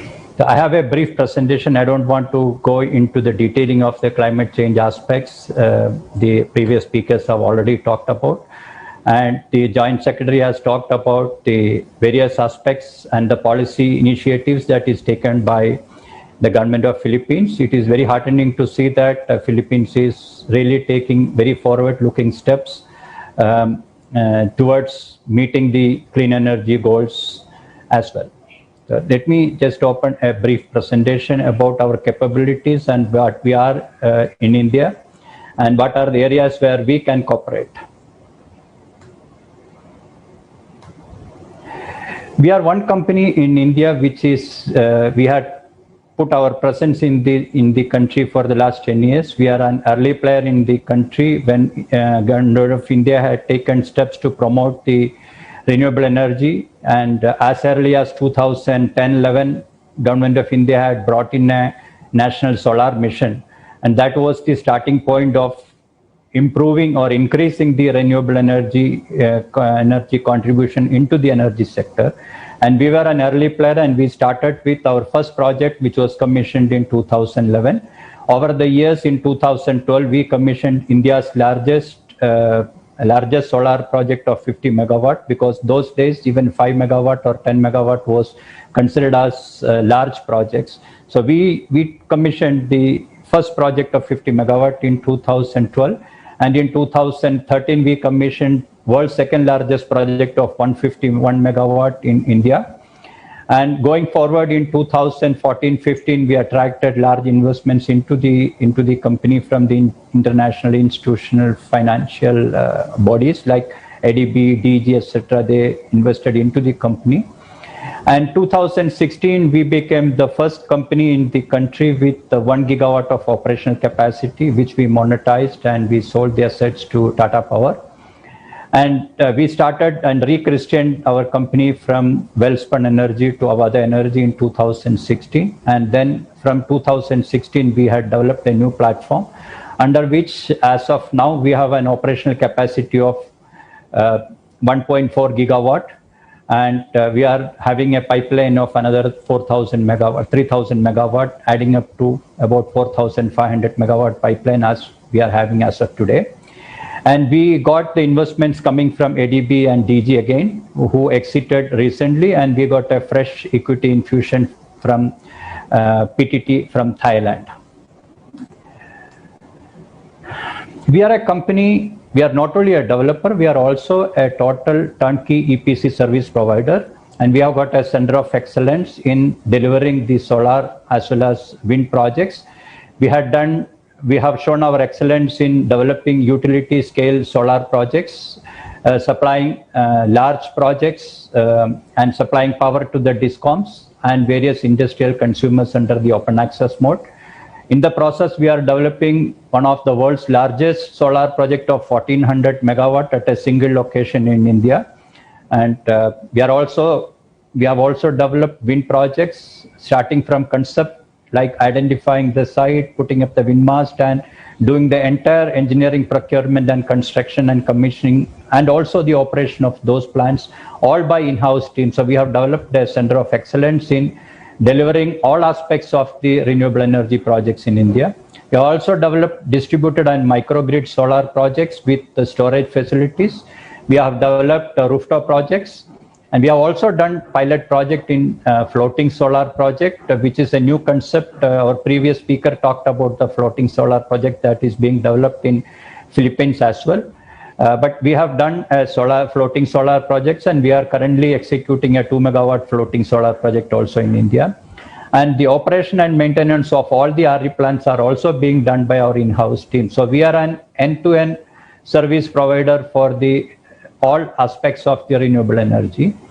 And we are also looking at, with India government's policy of manufacturing in India and promoting manufacturing in India, we are looking at manufacturing of solar cells and modules within India. We are developing these factories. Just looking at our footsteps, where are we today?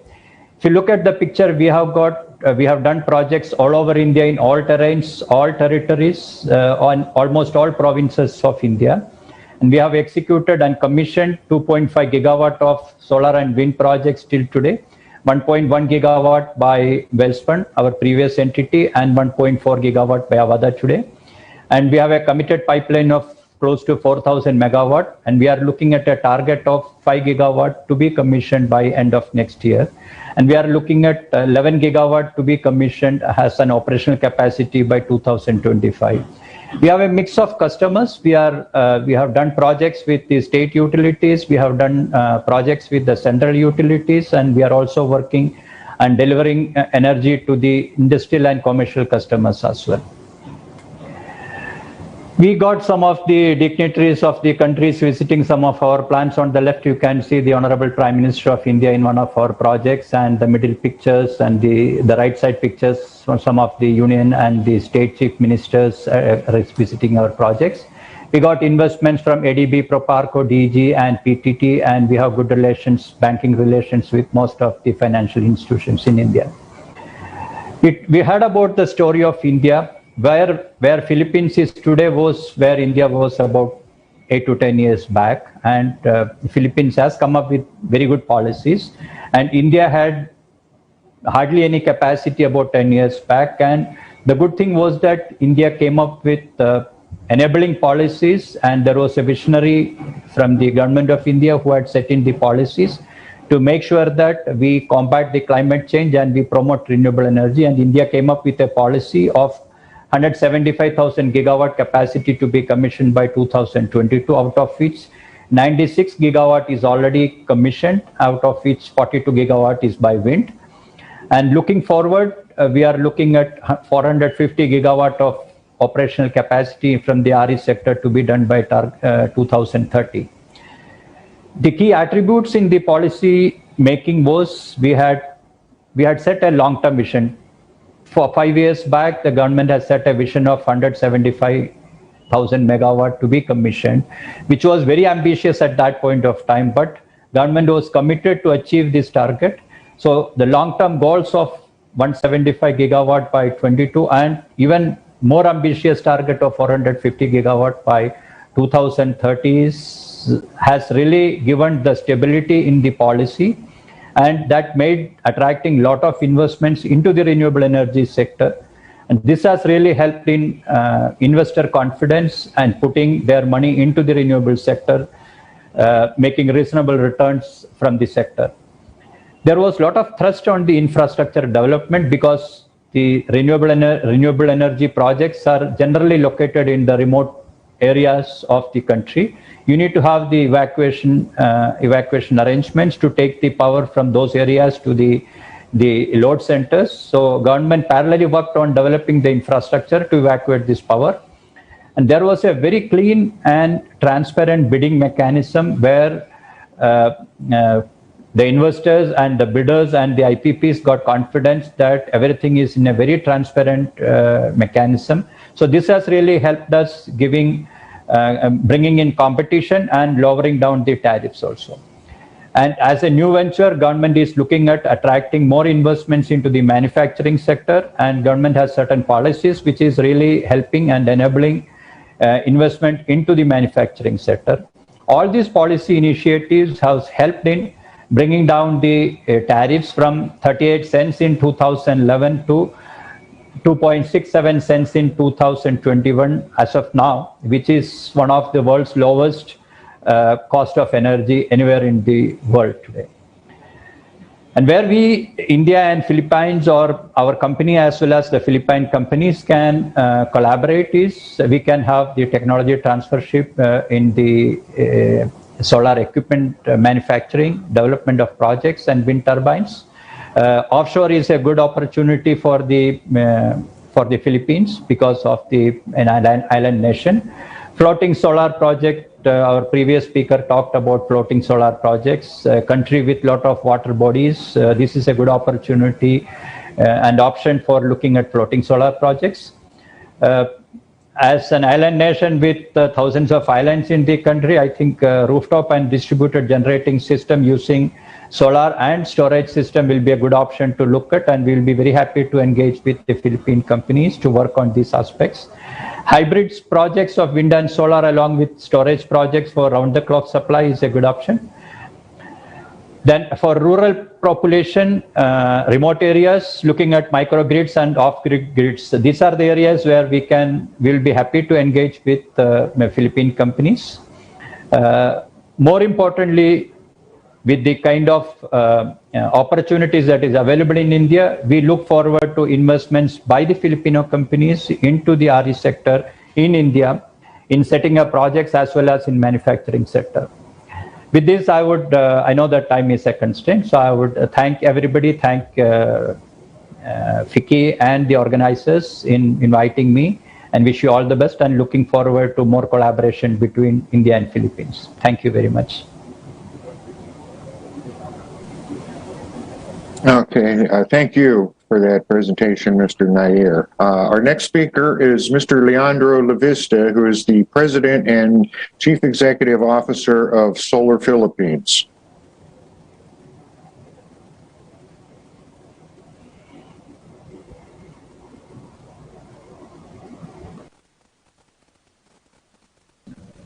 Hi, good afternoon, everyone, and to your excellencies and honored guests. It is a pleasure to be able to address this very distinguished group. And to the team at Manila Times, thank you very much for this invitation. I have not prepared any formal presentation and will keep my remarks relatively brief. I would first like to express my admiration to the people of India for having the greatest ambitions for the renewable energy transition, with Prime Minister Modi having stated that he wants to have 450 gigawatts of renewable energy installed by 2030, considering that the current power demand of India is just over 200 gigawatts, and he wants to have almost 1.4 times the current power demand in renewable energy capacity by 2030. That is truly a very ambitious and admirable goal, and one that I think will be achieved because of the very competitive prices for renewable energy that have resulted from India's auction system. And that is something that I think will be of interest both to the renewable energy companies and the Indian participants of this forum, as well as the Philippine participants. Because I do not believe that the policymakers in most countries, perhaps other than India, have really factored in the implication of the declining costs of solar and storage technologies in forecasting the next 5 to 10 years as power supply. If we are to consider the record prices for solar in India, now below 2 rupees per kilowatt hour, or I believe 1.35 pesos per kilowatt hour. This is not only cheaper than the total fixed and variable cost of new fossil fuel plants. It is even lower than the marginal cost of fossil fuel plants, such that it is perhaps already a widespread phenomenon in India that even the existing fossil fuel power plants are decreasing their dispatch, decreasing the amount of fuel they are burning, not to mention not getting paid for their existing capital investments. And instead just allowing renewable energy to be dispatched when renewables are available. And because of the lower cost of storage, this will no longer be limited to the few hours of the day when renewables are available, but eventually the entire number of hours of a day, such that perhaps we will be fortunate to see by 2030 that Prime Minister Modi's target of 450 gigawatts could in fact be surpassed.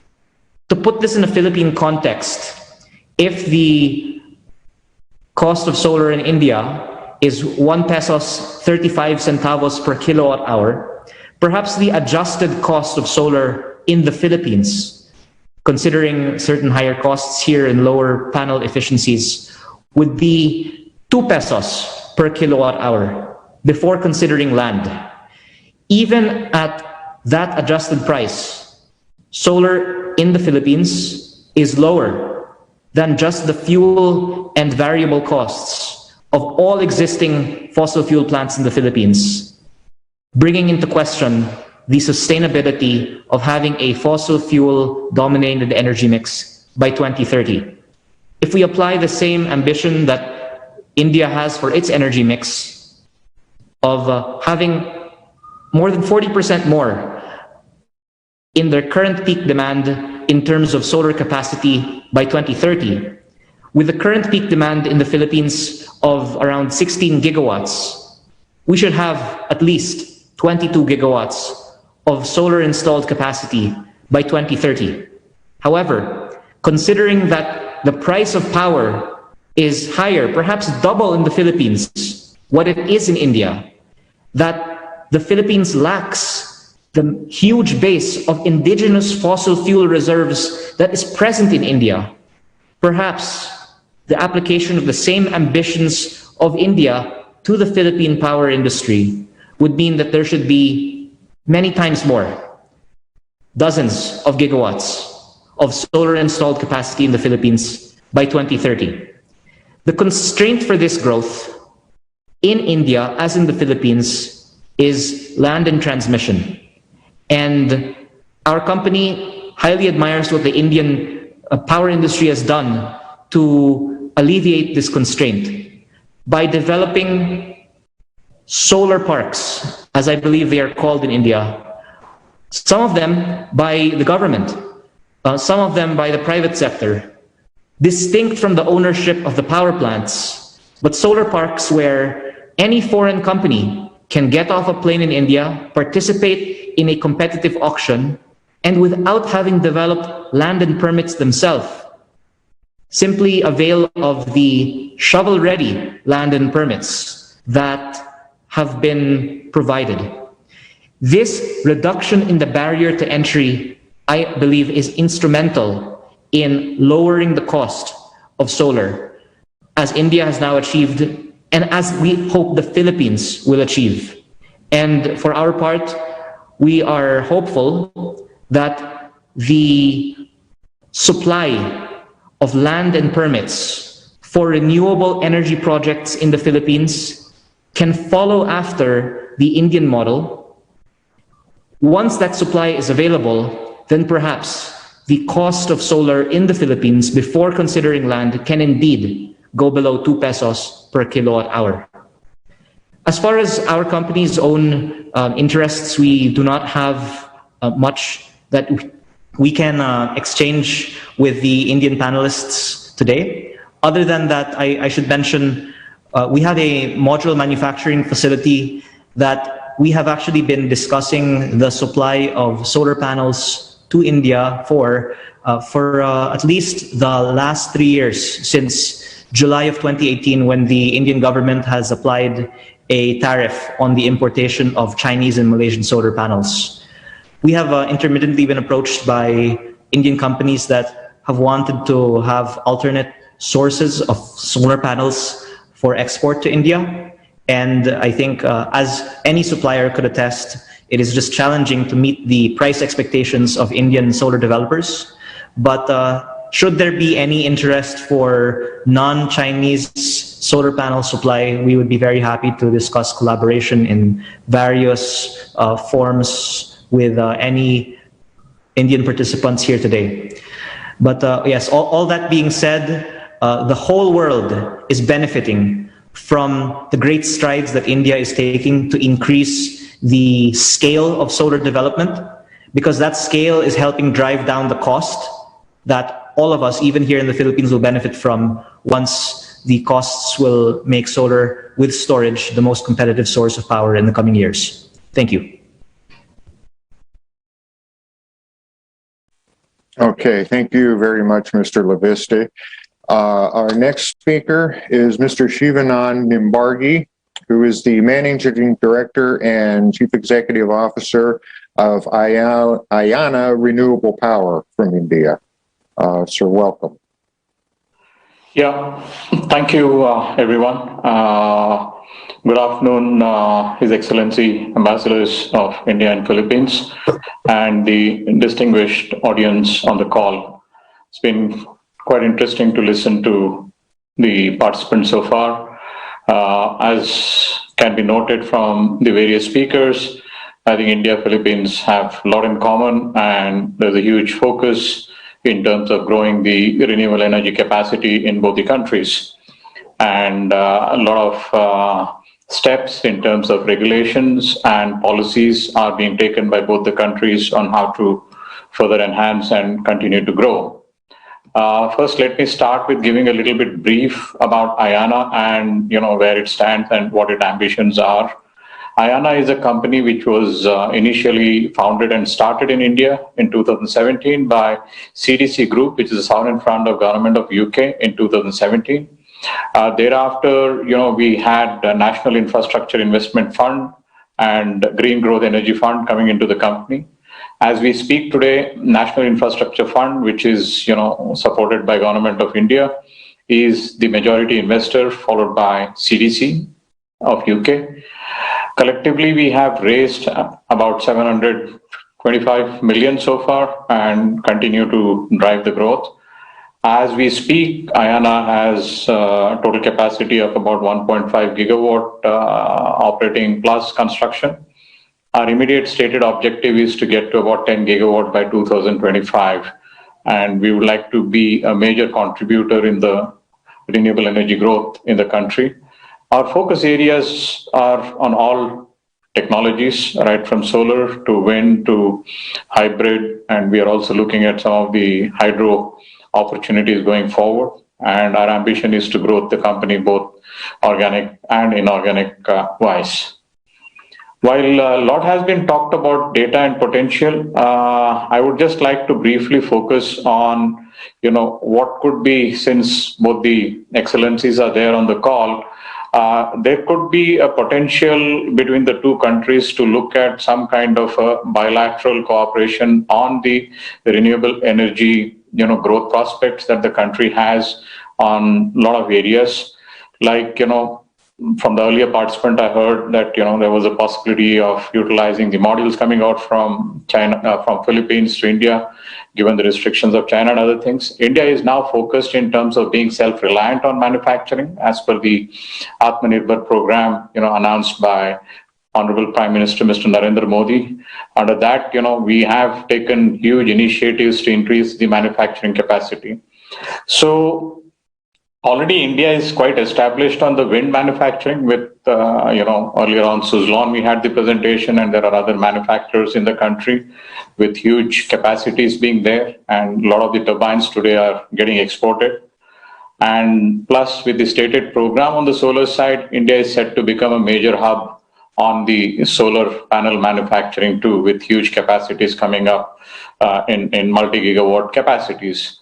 So probably, both the sides could try and explore to see how between the two countries we could, maximize this opportunity of the self-reliance between the two countries with certain dedicated programs, including maybe some financing and other things to boost, because Philippines has a huge opportunity on the wind side, especially on the offshore. Plus, there are huge opportunities on the floating solar and off-grid side. And potentially, maybe under the ISA, we could look at another cooperation on developing certain storage technologies by allocating certain funds and taking an initial lead in terms of developing these technologies by funding some of the R&D projects jointly and certain areas.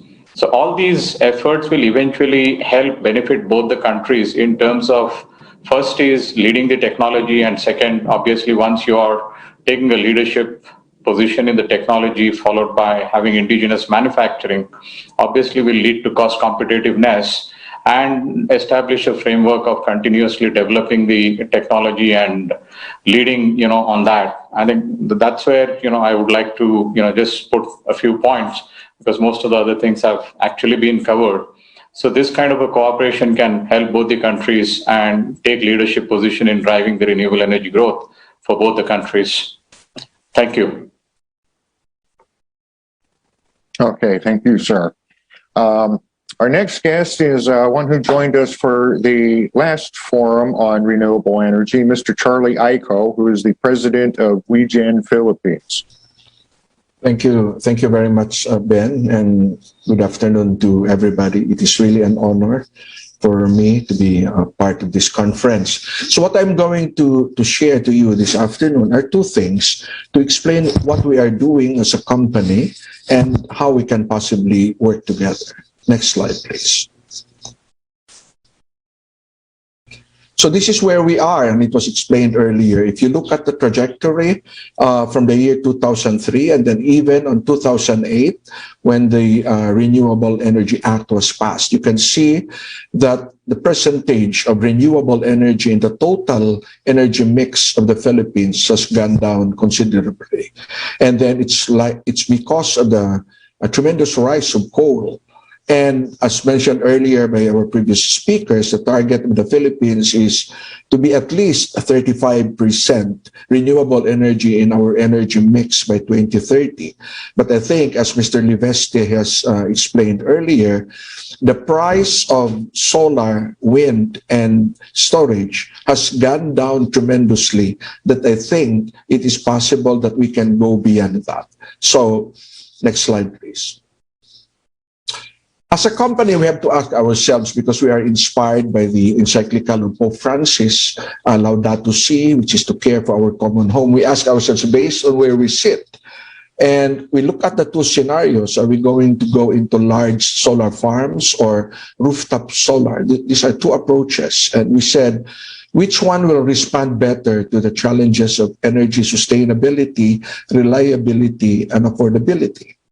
And then the second question that we asked is, which of the two approaches will give better results in terms of shared prosperity with renewable energy? When we say shared prosperity, it's not only us as a company getting the benefits of the business, but rather our customers. So we have one of the highest electricity costs in the region. So shared prosperity for us would mean bringing down the cost of electricity at the customer level. Next slide. So our choice is to go into distributed energy resources through what we call a swarm strategy, which will be anchored on rooftop solar installations. So what we plan to do is to build thousands of small solar installations, which are integrated into the grid through net metering. And we also encourage small storage systems, and hopefully, once the regulations are ready, to go into energy aggregation. What it does immediately, as also mentioned earlier, that our challenge here in the Philippines is our infrastructure for energy transmission, is by reducing the total consumption from the grid, we are in effect stabilizing the grid, since the additional power produced by the consumers themselves from the rooftops will not go to the grid anymore. And then, by producing electricity at or near where it will be used, the customers themselves will have reliable and much cheaper renewable energy source. In fact, even while they are still paying for the system, they could already save as much as 20% of their electricity cost. In a period of 25 years, it is very easy for them to save up to 60 or 65% of their electricity cost compared to buying all of that power from the grid. Next slide. So what are the critical factors that we consider? And perhaps this is where India and the Philippines can work together. One is technology. We have to choose technologies which have very high performance, reliability, and safety, because these are long-term investments for our customers, which will go beyond 25 years. And we have to be very cost competitive. And I'm happy to hear from our colleagues, from our counterparts from India, of their cost competitiveness. And our system should be easy to monitor and maintain, because if these are small systems, we cannot afford to have a very high operating cost and O&M cost. So it has to be monitored remotely and maintained remotely. And then third, which is very important, is not all people can afford a hybrid system. So our technology should be modular and scalable, meaning people can invest first in a grid-tie system which can easily be converted into a hybrid system once the price of storage has gone down. The second is finance. Our problem in the Philippines is there is very little available finance for small borrowers, meaning if you borrow 100,000, 200,000, 300,000 pesos, that's very difficult to access. It's good for very large companies and you borrow hundreds of millions, the banks are willing to lend it to you. But if you are an ordinary consumer who wants to install 5 solar panels on your roof, you will have a hard time going to a bank and getting financing for it.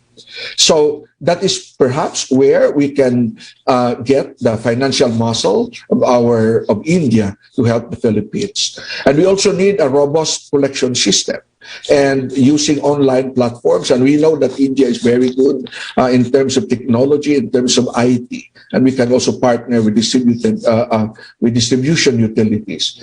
And then when we do something like this, many small projects, we need a very strong customer support. The advantage in the Philippines is we had a rural electrification program in the 70s where thousands of community-based electricians were trained.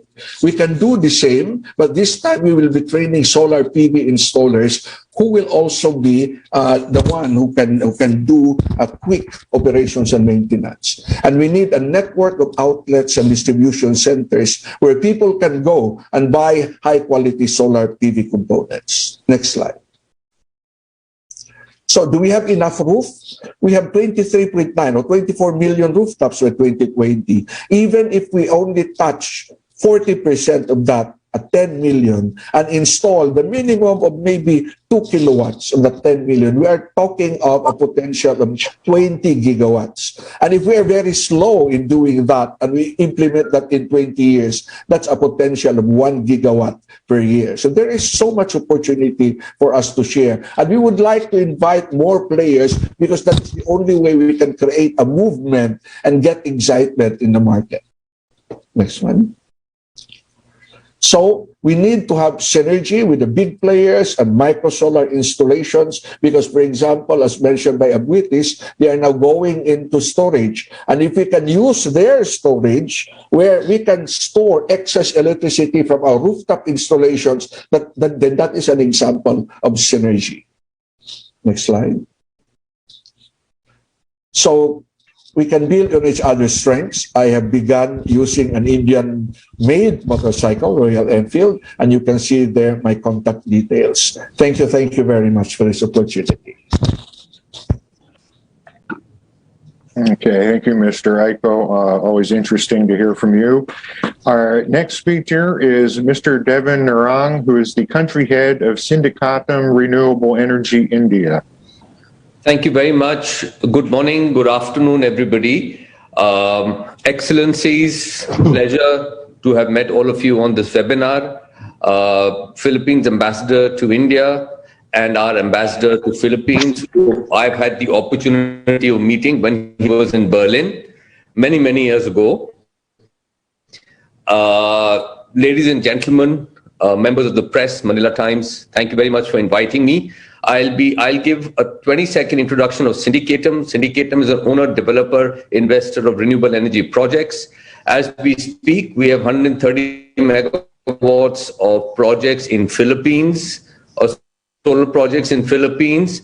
We have a partnership with Joy Leveste in Philippines and Total Iran, and we are investing more in Philippines in solar and wind. I think of all the speakers, my Indian friends on the webinar, I think I'm the only one who has visited Philippines 8 times to look at and study the renewable energy market. So I'm going to be slightly different. Ben, I may be slightly controversial, so please forgive me, but I am not going to speak more about the company, but I'm going to tell all of you the opportunity you have in Philippines, which you're missing, which you can see every day, but you don't know what to do with it. As we all know, Philippines has, I think, 14,000 islands or 10,000 islands. I don't remember the number now. So and each island is powered by diesel sets. Most of the electricity comes from diesel sets or fossil fuels, which is the base load power. Solar and wind are intermittent sources of power, and therefore they need base load power to ride on. The biggest opportunity to collaborate between India and Philippines is the area of bioenergy. India is a sugar producer, Philippines is a sugar producer. We both produce sugar from sugarcane.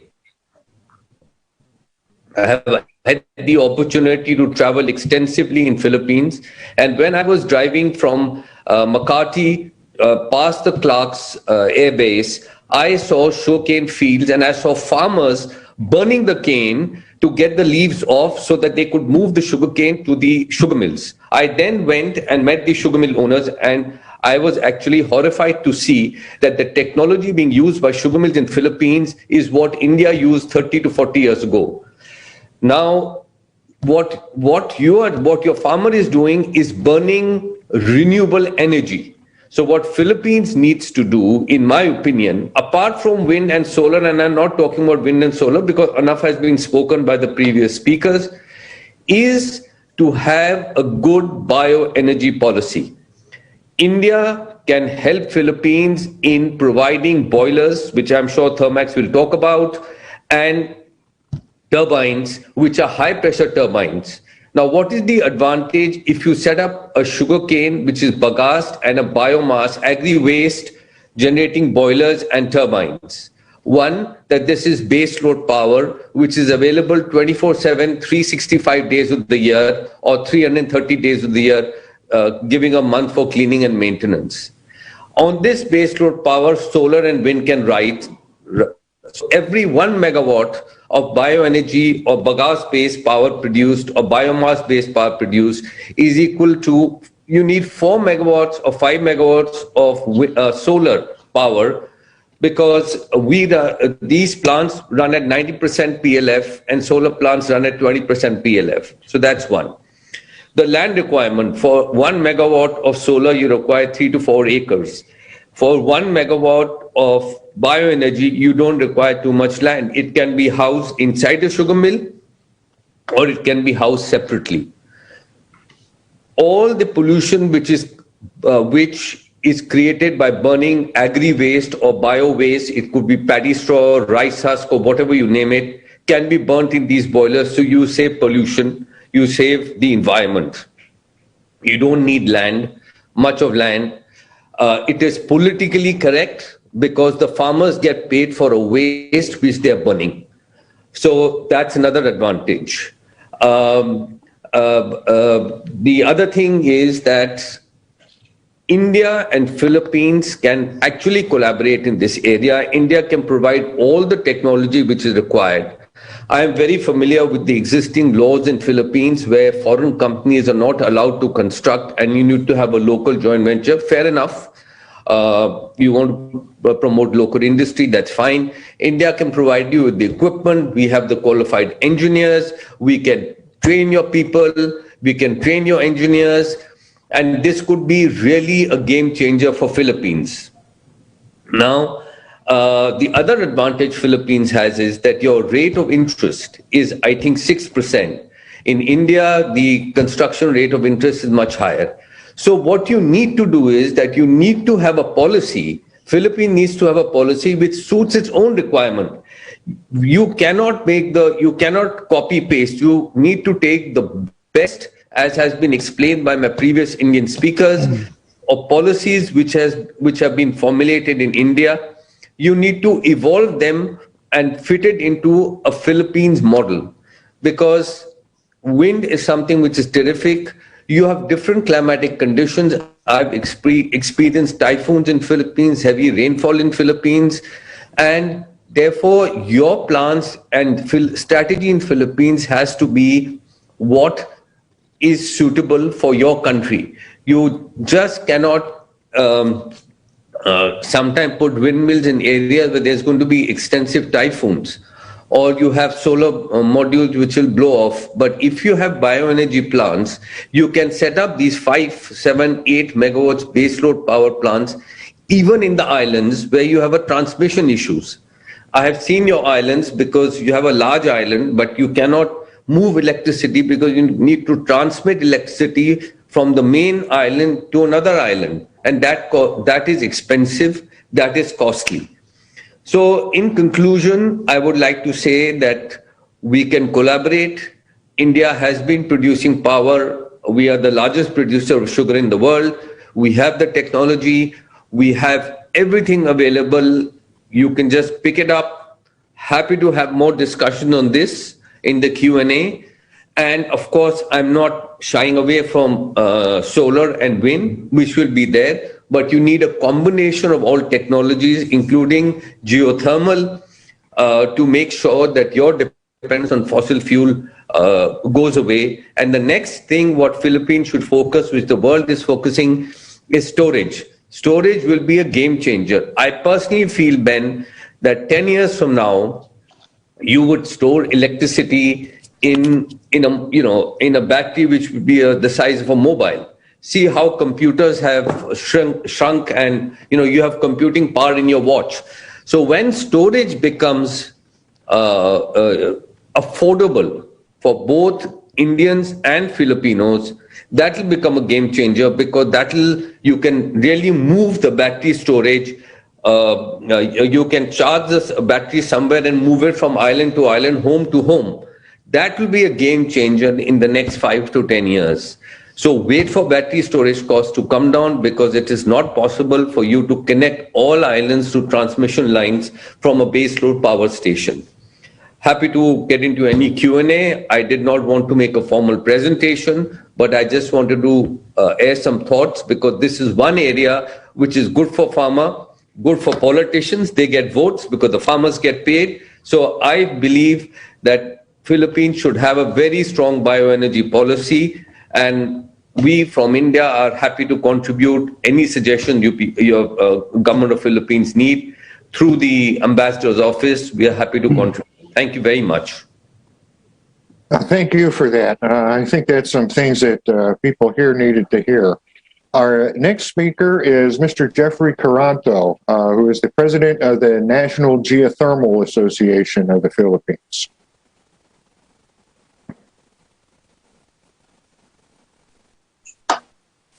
Good afternoon, everyone. It is my honor to be invited for this conference, and my pleasure to share with you the developments and opportunities in the geothermal sector in the country.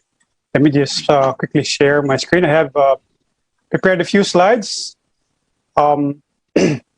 just to provide a context of how the geothermal development has been proceeding in the Philippines. So I represent the NGAP, the National Geothermal Association of the Philippines. We basically, just a quick introduction on the association. We are composed of the different producing companies in the Philippines, exploration companies, consultants, contractors, and even students.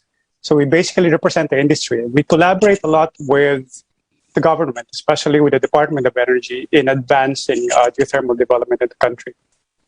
So as a lot of you are all aware of that, there's been a lot of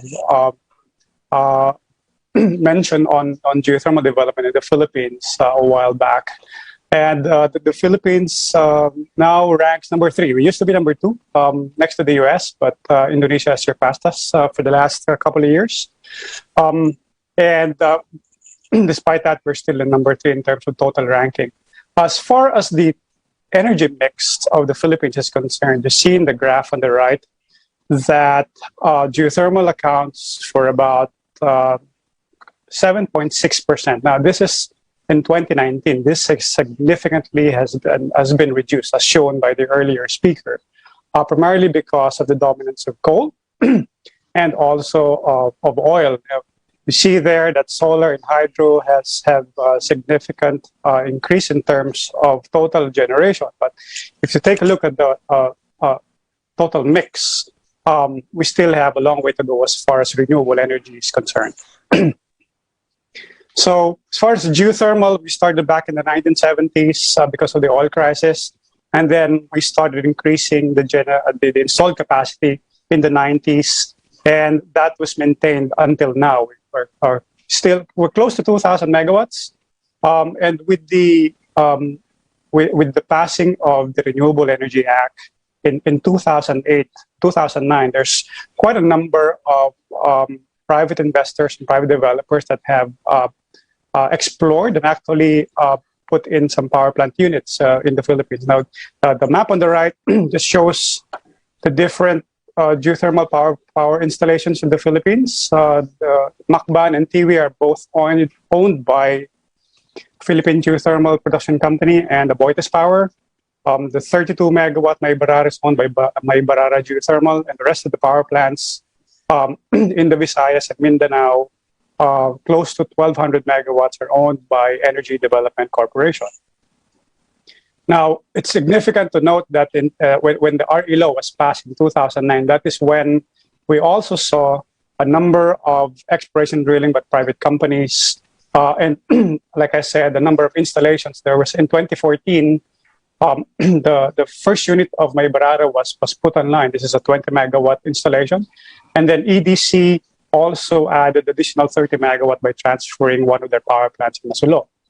Now, because of the success of the Maybarara 1 unit by the Maybarara Geothermal Company, they installed another 12 megawatts in 2018.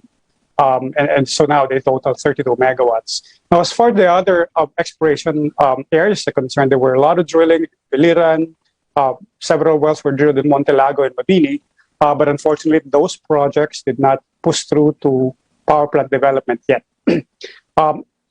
I put the number here in 2022 because this will be the year, next year, when Energy Development Corporation will put online additional capacities, geothermal capacities, based on the optimization of their existing plants.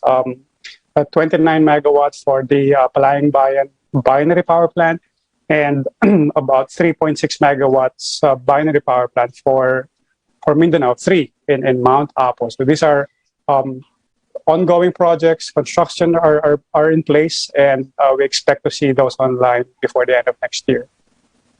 So new frontiers are also being put forward by the Department of Energy.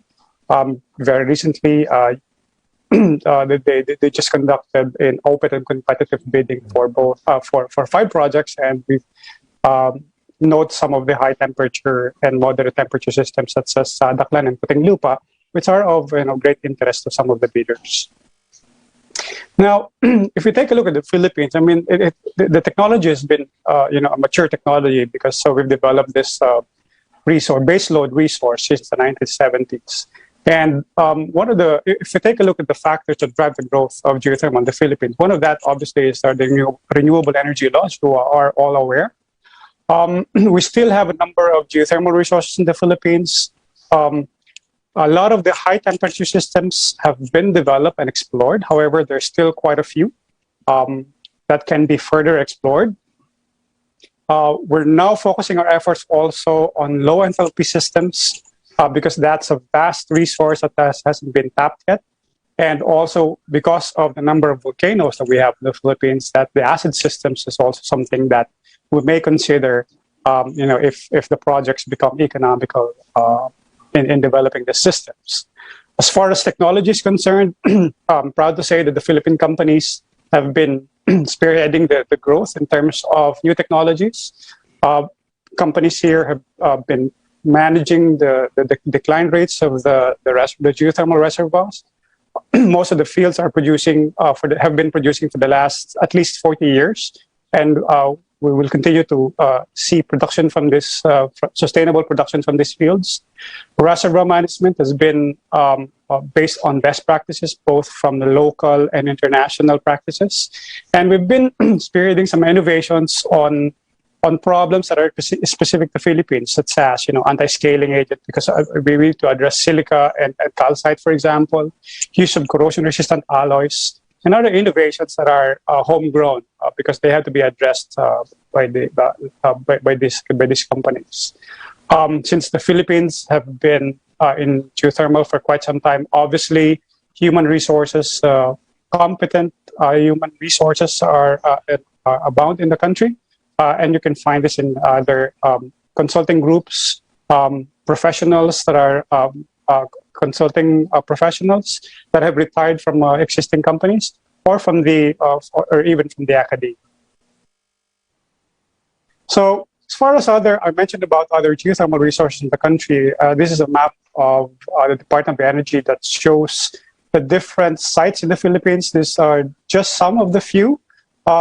If you take a look at the map of the Department of Energy, there's actually quite a number, especially of low enthalpy systems that have yet to be explored and developed, especially since these are located in island areas. We've been talking about, island power. This may be some of their power options that can be considered in powering the islands themselves. And this can be seen at the Department of Energy website. That ends my short presentation. Thank you very much. I hope I provided a small glimpse of how the geothermal industry is in the Philippines. Happy to answer any questions if you have any. Thank you. Okay, thank you, Mr. Caranto. And our last speaker for this session, certainly not least, is Mr. Umesh Barde, who is the Chief Executive Officer of Thermax Limited, India.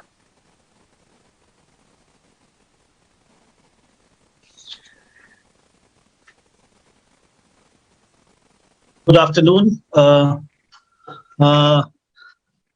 the excellencies from Philippines as well as from India, my fellow colleagues, Ben and Mr. Dante, thank you for giving this opportunity to me for presenting Thermax as an organization who has invested time, effort, and energy in a beautiful country called Philippines. For past 20 years, we have been experiencing the hospitality of Philippines as a country.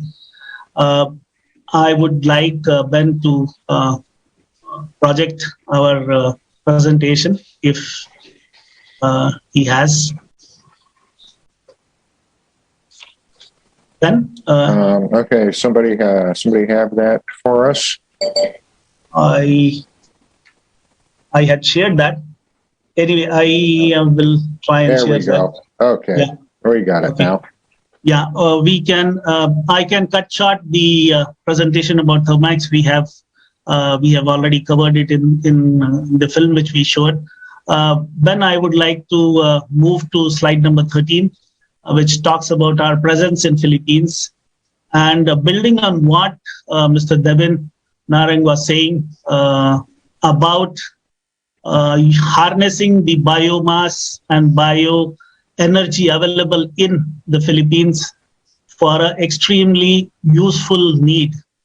The policy existed quite some time back, 2008, and based on that, Thermax built more than 7 to 10 installations in Philippines, which are currently running and supplying power to the national grid of Philippines at various locations. Some of these projects are displayed here. Then you can scroll one by one. These are the projects. These are only the photographs of the projects which we have done. As an organization, Thermax, I would like to share, is an environment energy major engineering company in India, and we are one of the largest manufacturers of boilers in Southeast Asia. We have harnessed the technology to burn the industrial waste, may it be the agri industry, may it be industry from cement, may it be industry from steel manufacturing.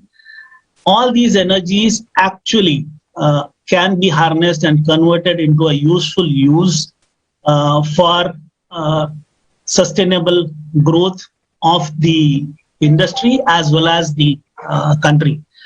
Our presence in Philippines has been for more than 20 years, and we have proudly trained and built a huge relationship with many industries in Philippines. We not only construct the power plants, we also operate and maintain those. And slowly and steadily, we hand over the projects and the technology and the know-how to the Filipino engineering fraternity.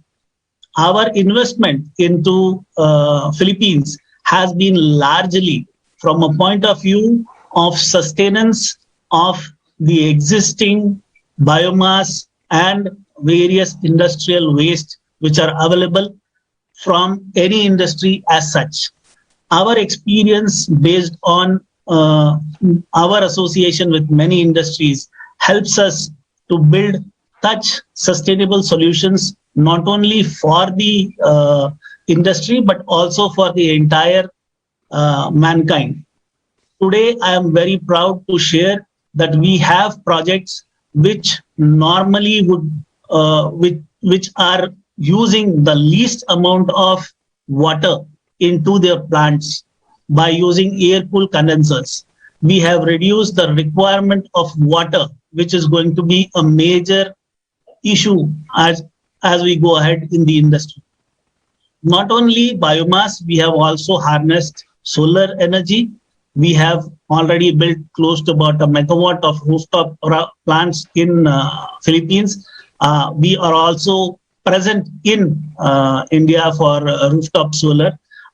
The basic need of any industry is to make use of the resources which are available within the industry as such. Based on this, we have targeted the industry as such specific to build solutions around whatever waste, whatever waste and whatever heat energy is available, which is increasing the temperature, global temperature, world temperature all around, and hence our technologies which Thermax manufactures are able to generate renewable energies sources from plants like cement industry, plants like sugar industry, plants like steel industry, and they have contributed a major in most of these industries all across the globe. Coming back to a solution provider, we have recently shaken hands with a technology partner who would help us to convert the agri waste into bio-CNG. Now, building on what Mr. Narang had shared, Philippines is an island country which has got diesel generating set all across the islands scattered, where oil, transportation, etc. is a big issue.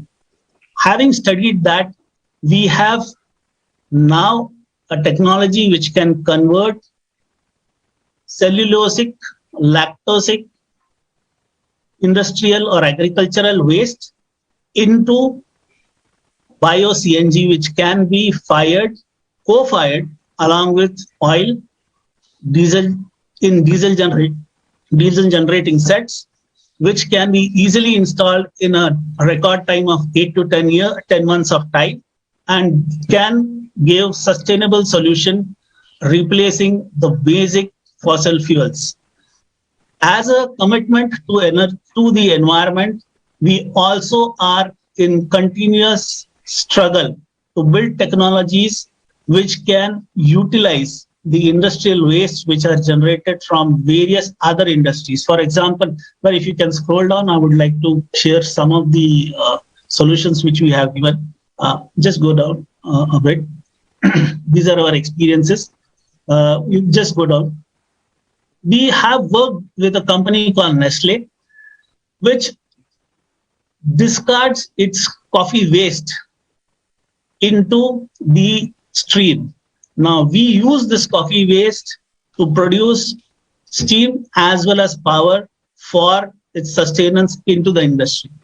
Our R&D support continues to strive to build solution across all the aspects of any industry, to build projects which are sustainable on the fuels, on the waste which are generated by the industry.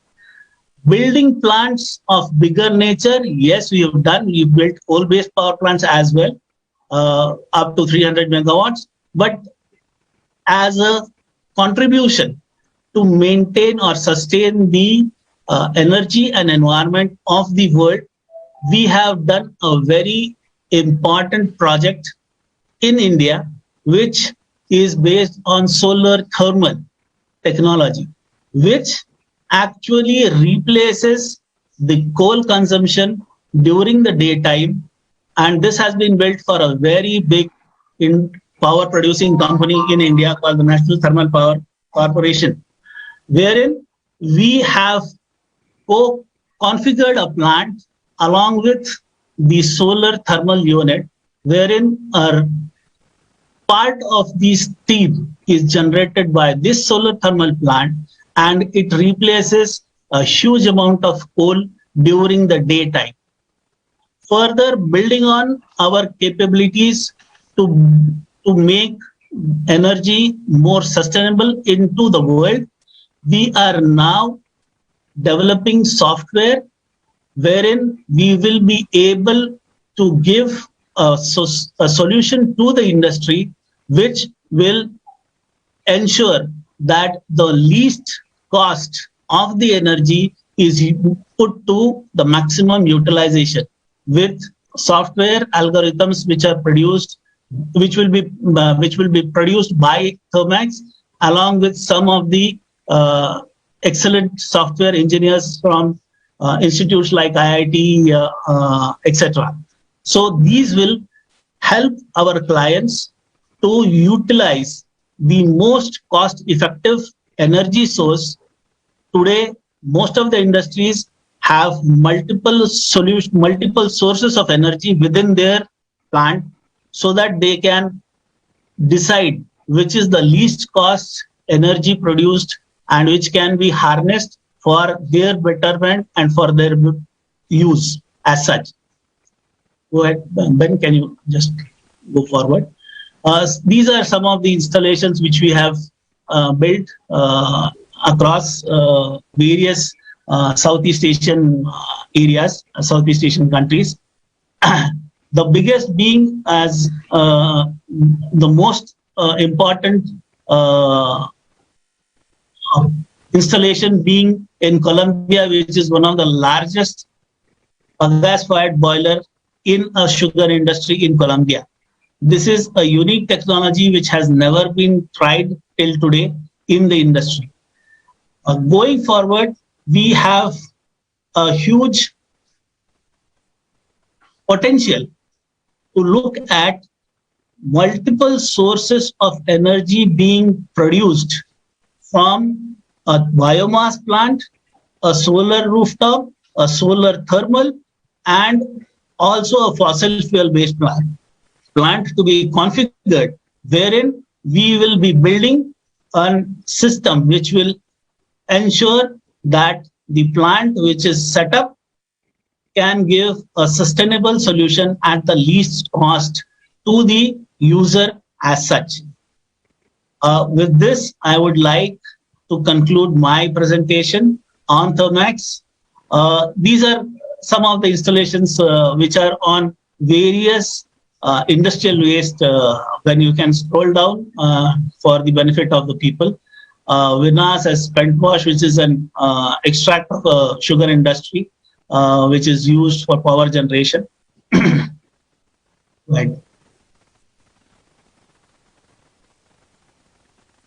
I would be very happy to answer questions around these installations as such, or for any other industrial waste which can generate power and generate energy for the industry.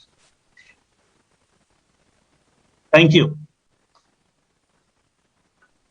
Okay, thank you very much, Mr. Barde. Okay, we're going to have a brief question and answer session. Just very brief, because of course we've been pushing the clock all day. Frank, would you like to start us off?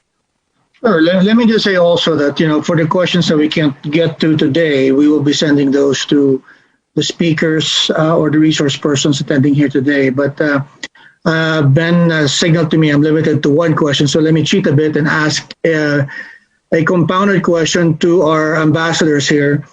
To Ambassador Bhagat Singh, there's a lot of opportunities for cooperation between India and the Philippines and in the energy sector.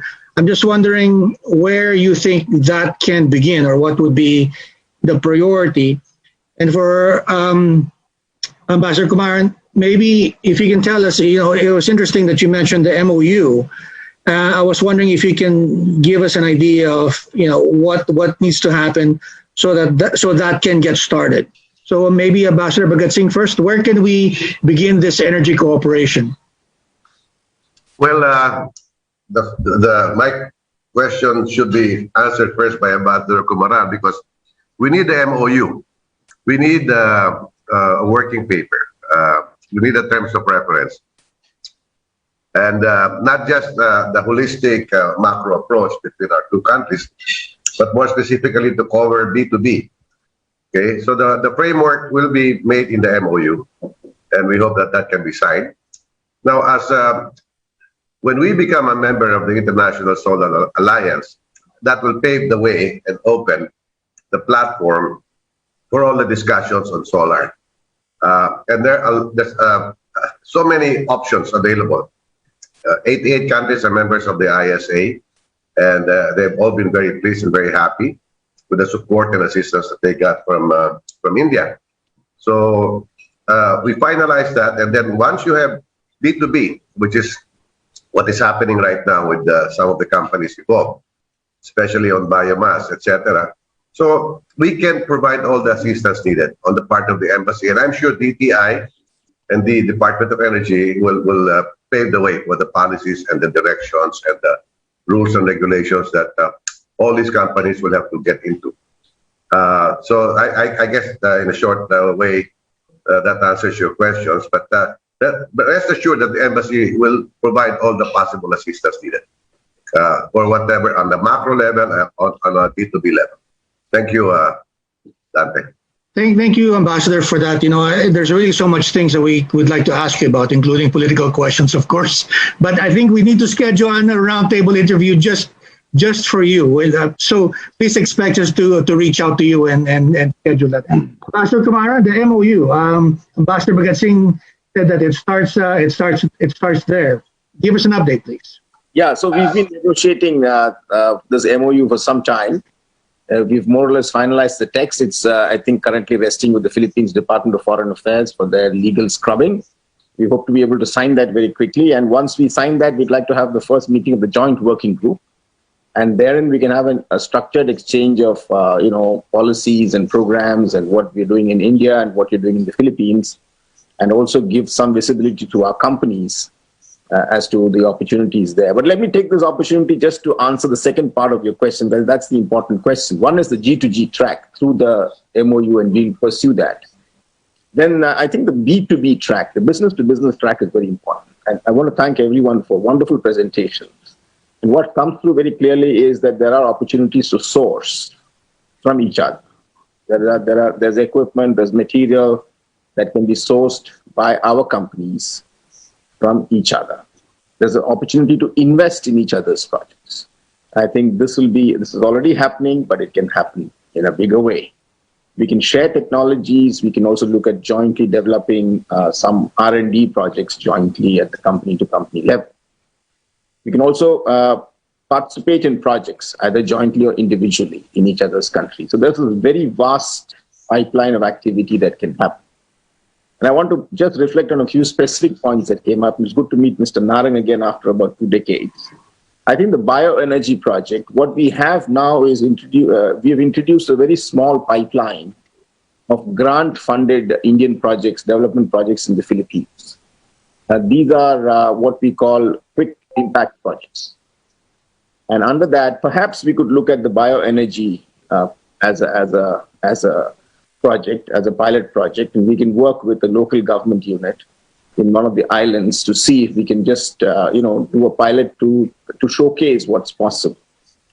On geothermal, I think we're discussing the possibility of NGAP delegation visiting India and discussing with, the stakeholders, the Indian side.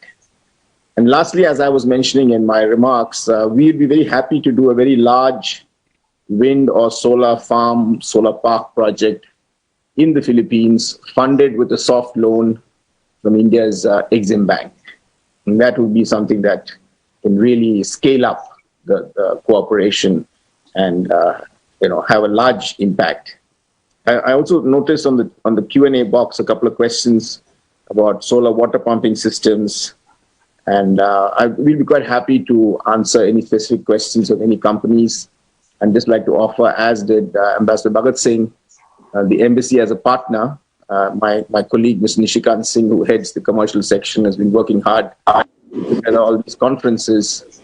He'll be very happy, and my team will be very happy, and I'll be quite happy to handhold and share any information, make connections between Indian and Filipino partners. Thank you. Thank you, Your Excellency. Ben? Okay, first of all, I'd like to thank all of our speakers, and we would have tons of questions for all of you, but we're a little bit short on time. Could I just ask everybody, just as a matter of my own interest, could you please share your contact information and your presentations, if you have them, with our organizers, so we can get back to you later. I'm going to single a couple of you out. I'm going to address a question to Mr. Aiko and Mr. Narang because of some of the comments that you made during your presentations, and we've heard from Mr. Aiko before on this.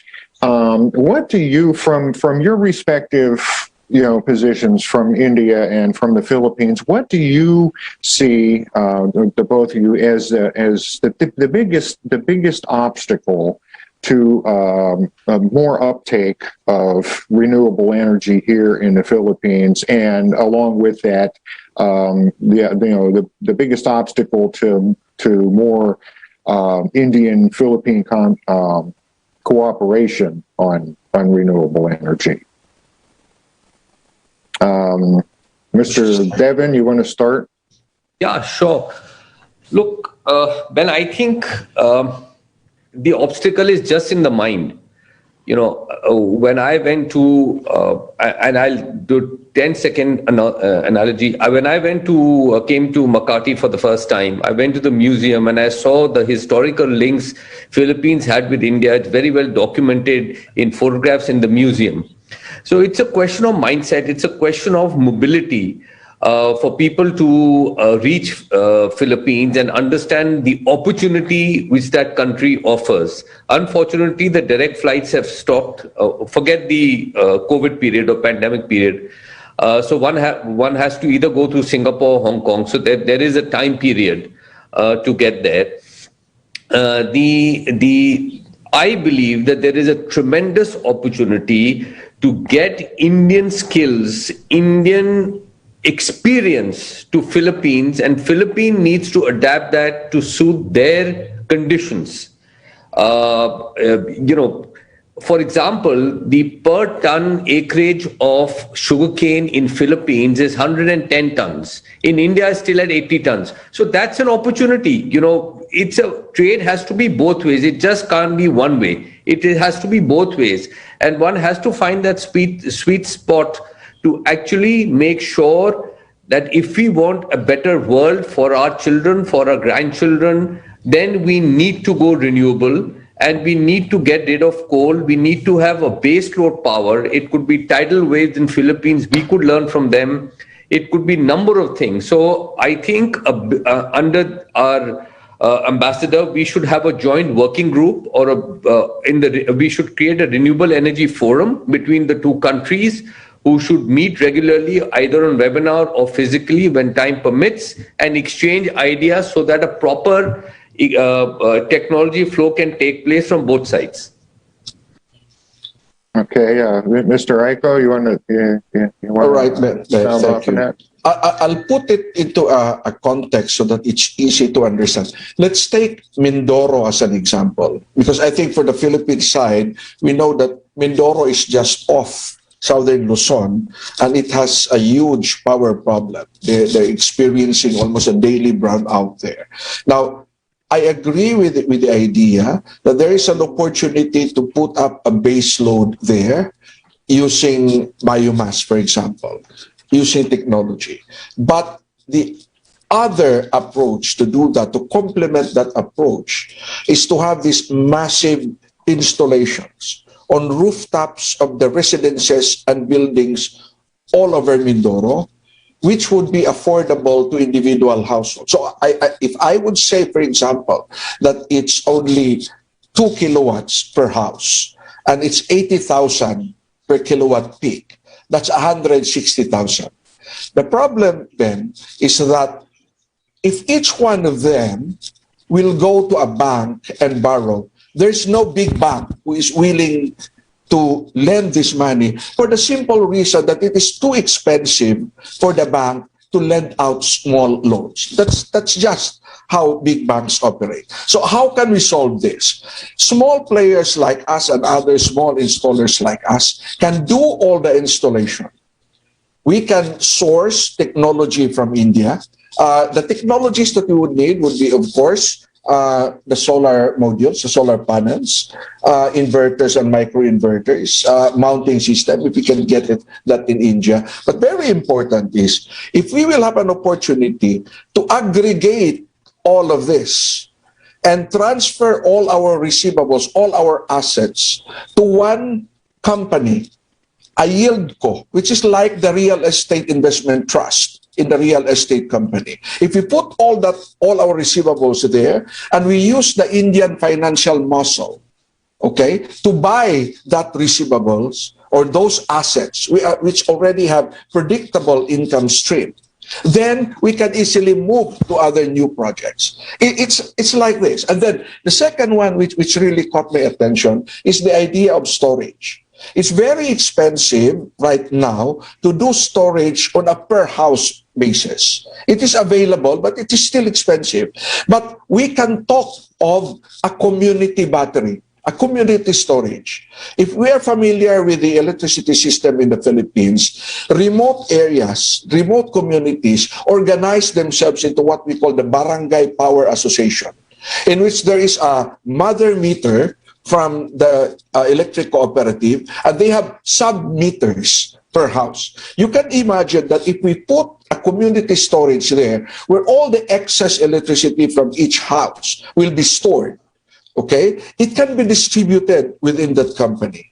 And what we also need from India is the software to do that, because we need a very robust and aggregation software. So if I have to summarize, what are the competitive advantages of India? Technology, they are very good in that. The software in energy aggregation, they are very good in that. And then they also have a huge financial base. So if we can access that on a B2B, I think we will have a good way to move forward and transition very quickly. Because even as they said earlier, the cost of power from solar and also wind is going down very rapidly. And in fact, in many studies within this decade, the convergence of wind, storage, and solar will bring down the cost of electricity so that all the fossil fuel plants will become stranded assets. And so we are now at the cusp of that technology revolution, and we will be very happy to explore opportunities that we can work with our counterparts in India. Okay, thank you very much. I'm gonna want to get in touch with both of you guys later on. Thank you. It's very inspiring.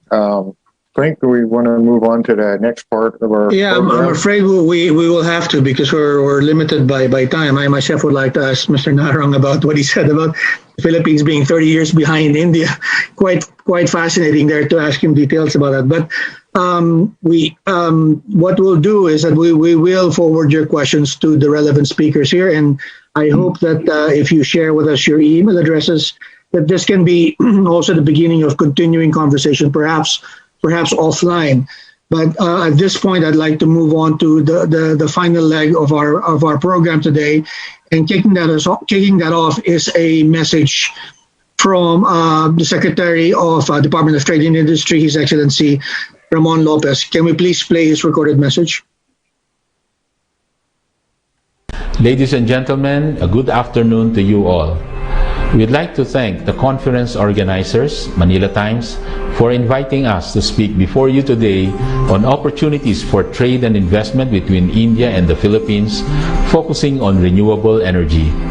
We'd also like to recognize the many distinguished guests here at this conference that highlights how prosperity can economically and efficiently be derived from renewable energy sources. As the Philippines builds back better from the COVID-19 pandemic, we aim to strengthen trade and investment ties with other countries under our Make It Happen in the Philippines investment promotion brand. In this case, India has always been one of the Philippines' strongest trade and investment partners. In 2020, you were our 14th top trading partner, our 13th major export market, and our 13th foremost import supplier. What's more, you were our 10th top investment partner for 2020. We'd also like to mention some of the Indian companies in renewable energy that are operating in the Philippines, like Greenergy Solutions in Isabela and Greentech Solar Energy in Nueva Ecija. However, Indian investors in the Philippines can still tap many other economic opportunities to help our bilateral relations reach its full potential. That's why Philippines is currently engaging India in talks for a possible preferential trade agreement covering a number of industries including infrastructure, pharmaceuticals, agriculture and fisheries, and railways, among others. It is not surprising that there are foreign companies involved in renewable energy investing in the Philippines, given that we have an abundant share of renewable energy sources, and thanks to our location near or within the Circum-Pacific Ring of Fire. This area is rich with geothermal resources, estimated at about 4,000 megawatts electric. To date, the Philippines now ranks third to the US and Indonesia in the world's utilization of geothermal energy for power generation, with a total of 1,928 megawatts installed capacity. This contributed about 10% share to the total electricity requirements of the country in 2019. While coal currently dominates the country's power mix, our Department of Energy had declared last December 2020 a moratorium on endorsements for greenfield coal power plants. What's more, the Philippines is now allowing 100% foreign ownership in large-scale geothermal exploration, development, and utilization projects. These large-scale geothermal projects have an initial investment cost of about $50 million capitalization through financial and technical assistance agreements, or FTAAs. We believe these two factors will eventually increase the share of geothermal in the power mix of the Philippines. On a side note, our own President, Rodrigo Roa Duterte, had urged government agencies in a 2019 national address to fast-track the development of renewable energy sources and reduce the country's dependence on traditional energy sources. To support greater renewable energy engagements between Philippines and India, a memorandum of agreement between our DOE and India's Ministry of New and Renewable Energy was signed in 2007. This MOA would help our two nations collaborate in research, development, and demonstration of renewable energy technologies, as identified through mutual discussions. Likewise, DOE had sent a letter to our Department of Foreign Affairs last January of this year, 2021, regarding the interest to advance the country's status from being an observer of the India-initiated International Solar Alliance to becoming a member. These factors, together with our robust macroeconomic fundamentals, resilient economy, a deep pool of 49 million manpower, resource, and preferential access to major markets, show why the Philippines is still considered a top investment destination in the world. We also like to point out that renewable energy projects in the Philippines can avail of incentives with our Board of Investments under our game-changing corporate recovery and tax incentives for enterprises, more popularly known as CREATE law. Finally, the Department of Trade and Industry, through the Philippine Overseas Construction Board, is mandated to promote the professional services of local companies in construction, as well as geothermal exploration and development. In this regard, India power companies can team up with Philippine companies not only in developing geothermal resources, both in India and the Philippines. To conclude, as the world deals with climate change amidst a pandemic, one way nations can build back better is through collaborations in renewable energy. This will not only create more jobs and employment for our people, it would ensure that economic growth will be sustainable and resilient in the post-pandemic future. Thank you very much, and mabuhay po tayong lahat.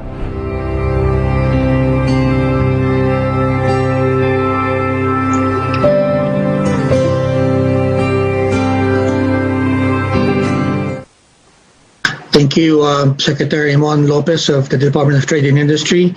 We shall now hear from Mr. Edgar Lacson, who is, Edgardo Lacson, I apologize, Acting President of the Philippine Chamber of Commerce and Industry at PCCI.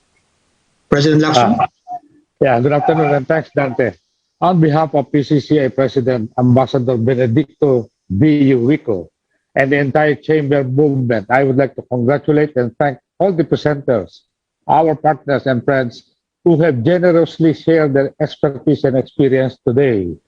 I would also like to congratulate and thank the Manila Times for organizing this online forum and bringing us all together this afternoon. Let me also thank and compliment the Embassy of India and the Federation of Indian Chamber of Commerce and Industry for their willingness and enthusiasm in sharing their success story with us. And also our profuse thanks to His Excellency Ambassador Shambhu Kumaran for helping organizing today's event to deepen Philippine-India economic relations. We applaud India's leaders for leading the way to sustainability through renewable energy and unselfishly sharing your technology and resources to make the Philippines benefit equally from your success in the field of solar power. Rest assured that PCCI and FICCI of your Indian Chamber will work closely together to make this initiative a success. Thank you very much and good afternoon. Thank you, President Lacson. And now to hear the closing remarks from Shri Deepak Bagla, Managing Director and CEO of Invest India. Good afternoon, sir. Good afternoon, Clink. First, I must compliment you and Ben and your entire team for getting us together. And it's a very, very important and timely subject, Ben, and Clink, both of you, and also for taking us through this entire event. A power-packed morning, I must say, and very, very informative and very useful. Thank you for that. And I have to thank Ambassador Kumaran for this initiative and for leading us in this way, which has been very important, and also Vicky. And Ambassador Bhagat Singh, you remember when we just met and you had been kind enough to give us time when you had just taken over. There's a lot to be done on this corridor. And I think the numbers currently do not showcase the potential. I completely agree with that.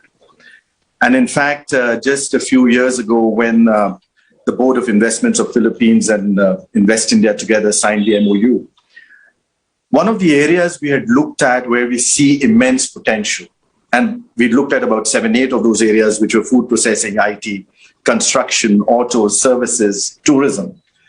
But on the top of the heap was renewables. And that's why I'm really glad that you brought us together to make this happen. I think there's a lot of work to be done.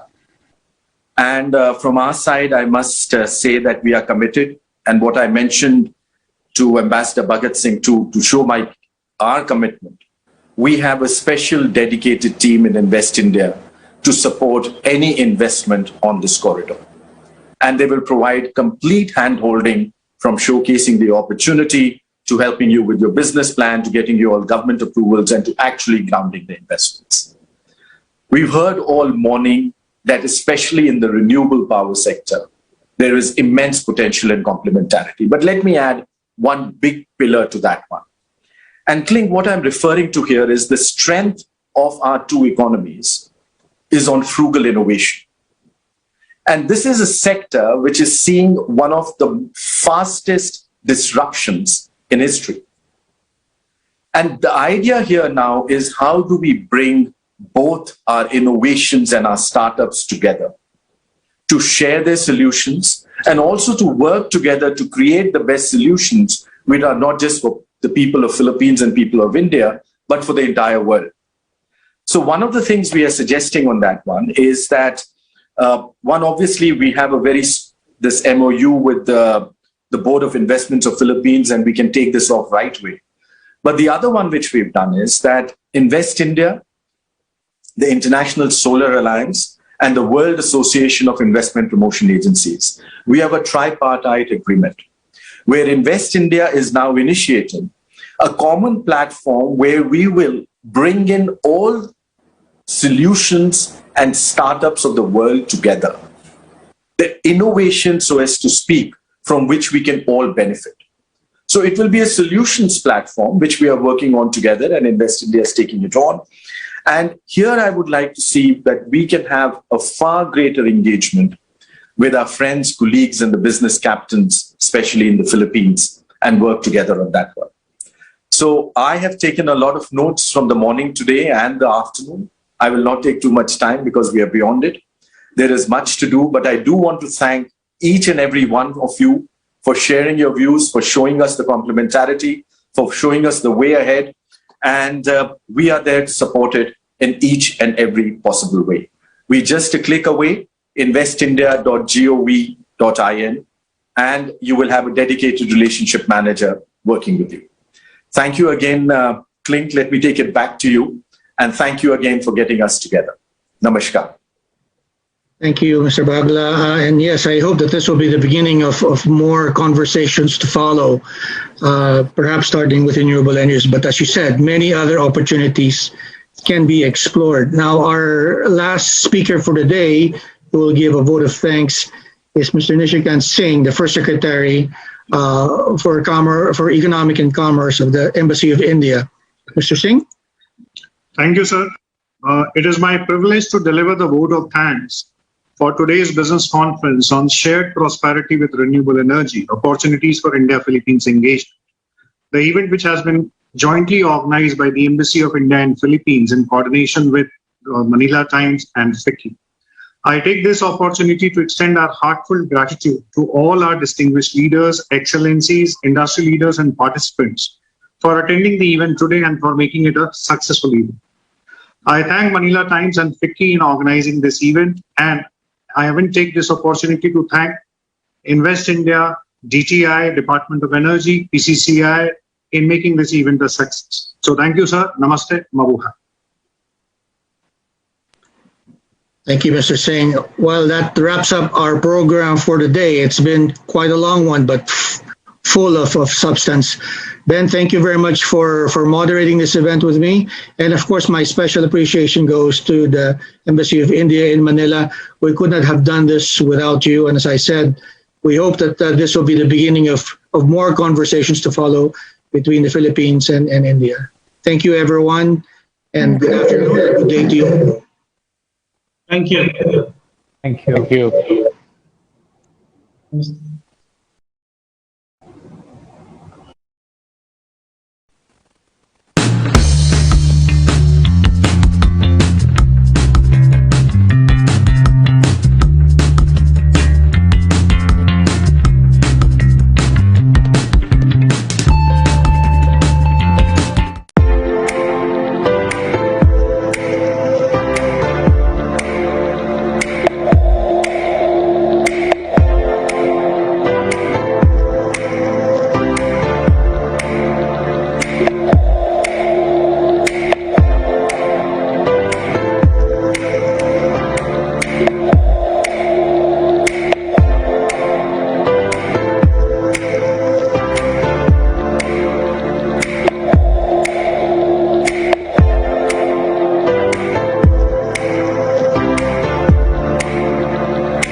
Bago pa man magsimulang tumigil ang mundo ng dahil sa pandemya, napakadami na namin ginaharap para lang magampanan ang aming tungkulin. Matugunan ang pangangailangan ng nakararami. Simula sa lungkot na dala ng pagsampa hanggang sa iba't ibang klaseng trabaho na dinaranas namin sa araw-araw. Kalakip ang pangako ng magandang bukas. Patuloy kaming babangon para matugunan ang inyong pangangailangan. Patuloy namin iaalay ang aming oras at kakayahan para mapanatili kayong nangangati. Patuloy kaming maglalayag sa iba't ibang dako ng mundo upang mapanatiling maayos ang inyong kalagayan. Ilan lang kami sa lipu-lipong manggagawa sa karagatan na nagnanais ng karampatang pagtrato at respeto. Para sa aming napiling larangan, sana sa araw na ito nilaan para sa amin, maisip mo rin kami. Nagmamahal ng marinong Pilipino.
In today's scenario, the darkness represents depletion of natural resources and rising levels of global warming.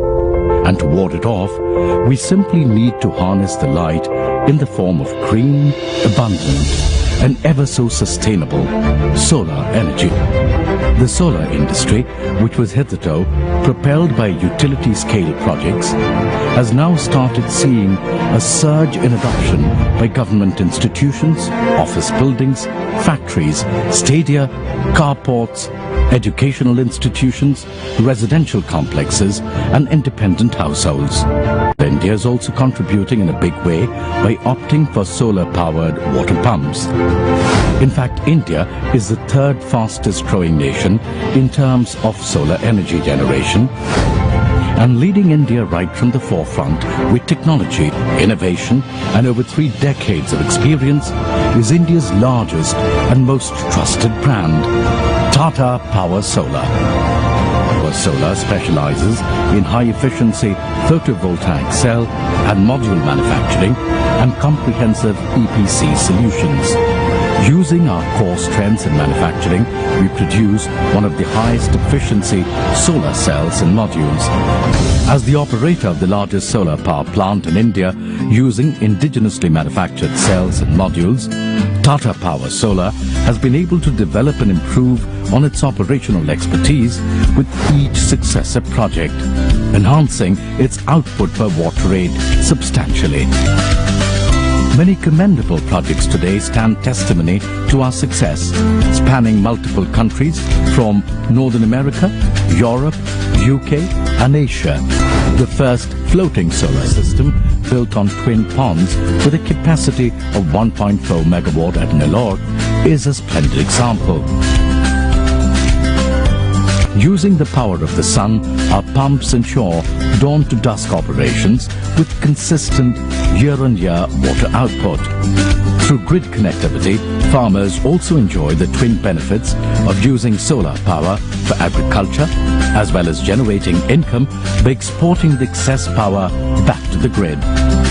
The responsible and admired organization, we aim to spread this sunshine across the globe. Through its renewable pursuits, Tata Power Solar is committed towards painting the planet greener, the skies bluer, and the future of our children brighter.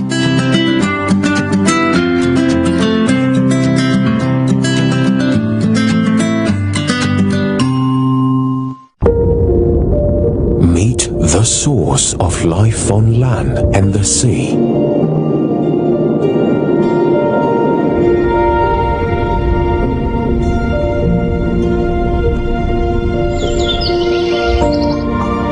A lamp for our learning, a sight of unforgettable summers, keeper of time and seasons. Its fury can sear, but harnessed, it fuels pristine power.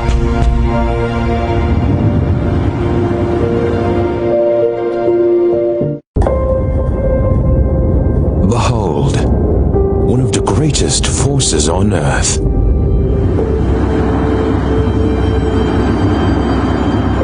Engineered by nature to prolong its very life. Its power elevates creatures of the air. Its strength brings wanderers across seas. Its flow keeps climates hospitable. Its intensity brings new heights to adventure.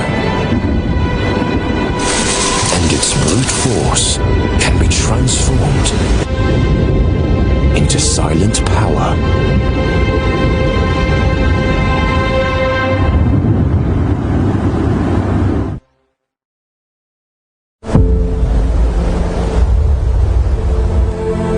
Our life's anchor.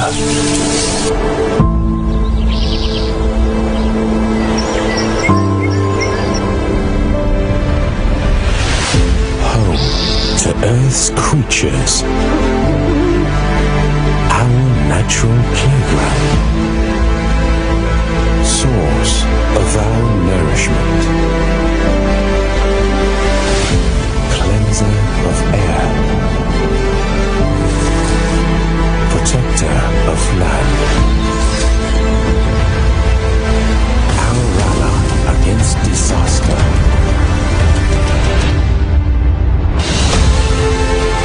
Trees help and save us. Let's help and save them.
This 2021, we are taking it a step further as we shift our focus on environmental sustainability.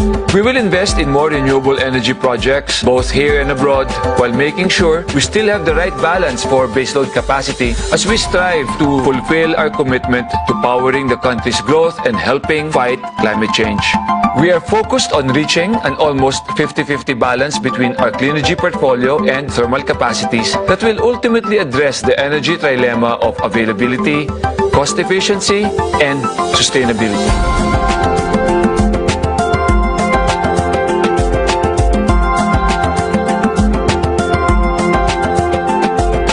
We at the Aboitiz Power want to be more than just your preferred energy company. We want to be a catalyst for change while being an effective partner for progress. Our mission stays the same. We aspire to drive change for a better world, not just for the people living today, but for generations to come.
The renewable energy industry in the Philippines is experiencing a dramatic expansion as the country faces a strong demand for new sources of power to support its rapid economic growth.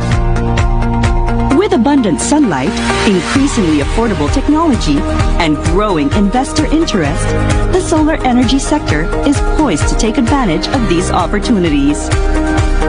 The Philippine government has allocated 7,000 megawatts of power generation to add to the country's existing capacity over the next 5 years. With its commitment to reduce 70% of carbon emissions by 2030, renewable energy is the most viable option to meet this tremendous demand. WeGen has entered the Philippines with a unique proposition, one that will revolutionize the energy sector. WeGen is a next-generation energy tech company that uses rapidly advancing renewable energy, battery storage, and software technologies to develop energy solutions for homes, communities, schools, and small businesses to large industrial and commercial properties, resorts, and even entire islands. Our name, WeGen, reflects our belief in the democratization of energy. We, families, communities and businesses can produce or generate and share all the power we need, transforming consumers into prosumers. WeGen offers 3 distinct solutions to our customers: residential or commercial solar solutions, solar PV, battery storage, and smart software solutions for homes, schools, churches, hospitals, and businesses, reduces energy bills and provides emergency power. Standalone island solutions replaces diesel and fossil fuels with a mix of renewables. For example, solar, wind, biomass, and smart software. Ideal for eco-resorts and small islands. And distributed power plants. Aggregation and supply of energy can serve as reserve capacity to provide power during peak load hours. At the heart of WeGen is its commitment to community development and social change for marginalized sectors in the country. We envision the eradication of energy poverty towards sustainable development for all. From job creation to ecological conversion, WeGen believes in expanding the horizons for underserved communities through energy aggregation and democratization. WeGen has dedicated itself to bridging gaps and building sustainable communities through clean and affordable energy solutions for all. WeGen, the power of sharing. One of the fastest growing economies in the world, India stands at a mammoth $3 trillion GDP despite a disruptive pandemic. It is further projected to grow at an impressive rate of 12.5% in 2021. IEA's India Energy Outlook 2021 report estimates a consistent growth of 25% in India's energy consumption over the next 2 decades, projecting it to be the 3rd largest energy consumer in the world by 2030. This opens up new opportunities for meeting the country's growing power needs by harnessing renewable energy sources. Founded in 2017, Ayana's strategic mission is to achieve a portfolio mix of over 10 gigawatts renewable power in India by 2025. Making rapid headways towards this goal, the company has strengthened its portfolio through crucial partnerships and acquisitions, having raised $720 million till date for large-scale renewable capacities in association with CTC, GGEF, and NIF. As of today, Ayana has a total capacity of over 1.74 gigawatt, of which 590 megawatt are operational projects and 1.15 gigawatt is under construction. With a strong passion for upholding social responsibilities, Ayana has set new benchmarks in ESG standards across waste management, training and development, and empowering communities. The company has received quite a few accolades in a short span of time, and they are a testament to its philosophy that people are the real backbone of a thriving organization. It's our vision at Ayana to be a key player in contributing to India's ambitious commitment of having 450 gigawatt renewable energy capacity by 2030. It's been a great journey so far, and we believe we're just getting started.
Solar panels were first used in satellites because we wanted it to last forever.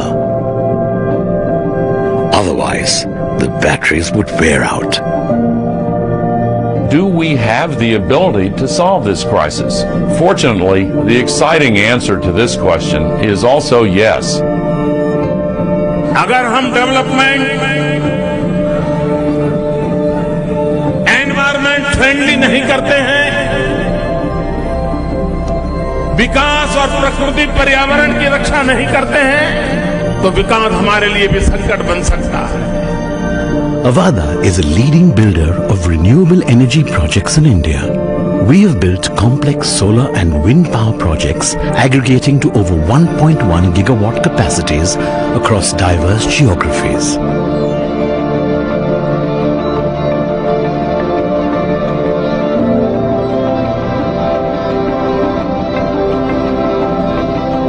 We have built some of India's largest capacities.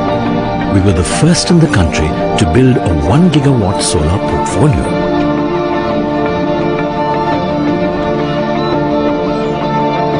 This is only the beginning. We need scale to power the entire country using the solar, scale to change the brown sources of energy with cleaner sources of energy like solar and wind.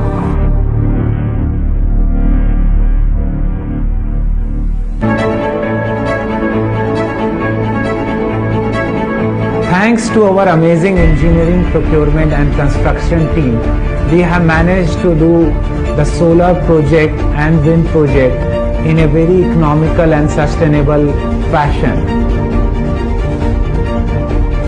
Our emphasis on systems and processes has enabled the organization for flawless execution by consistently decreasing its on-ground development cycle, thus completing projects several months before schedule.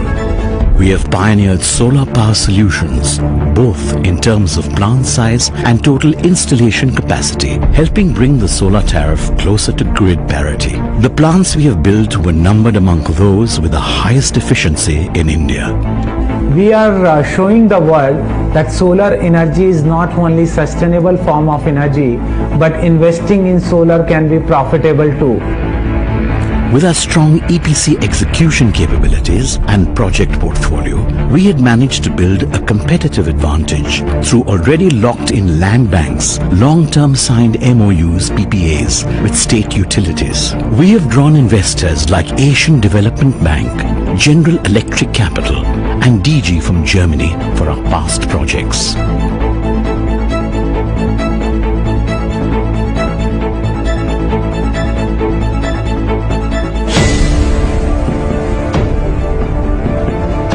In next 5 years, India should become the largest clean energy power producer in the world.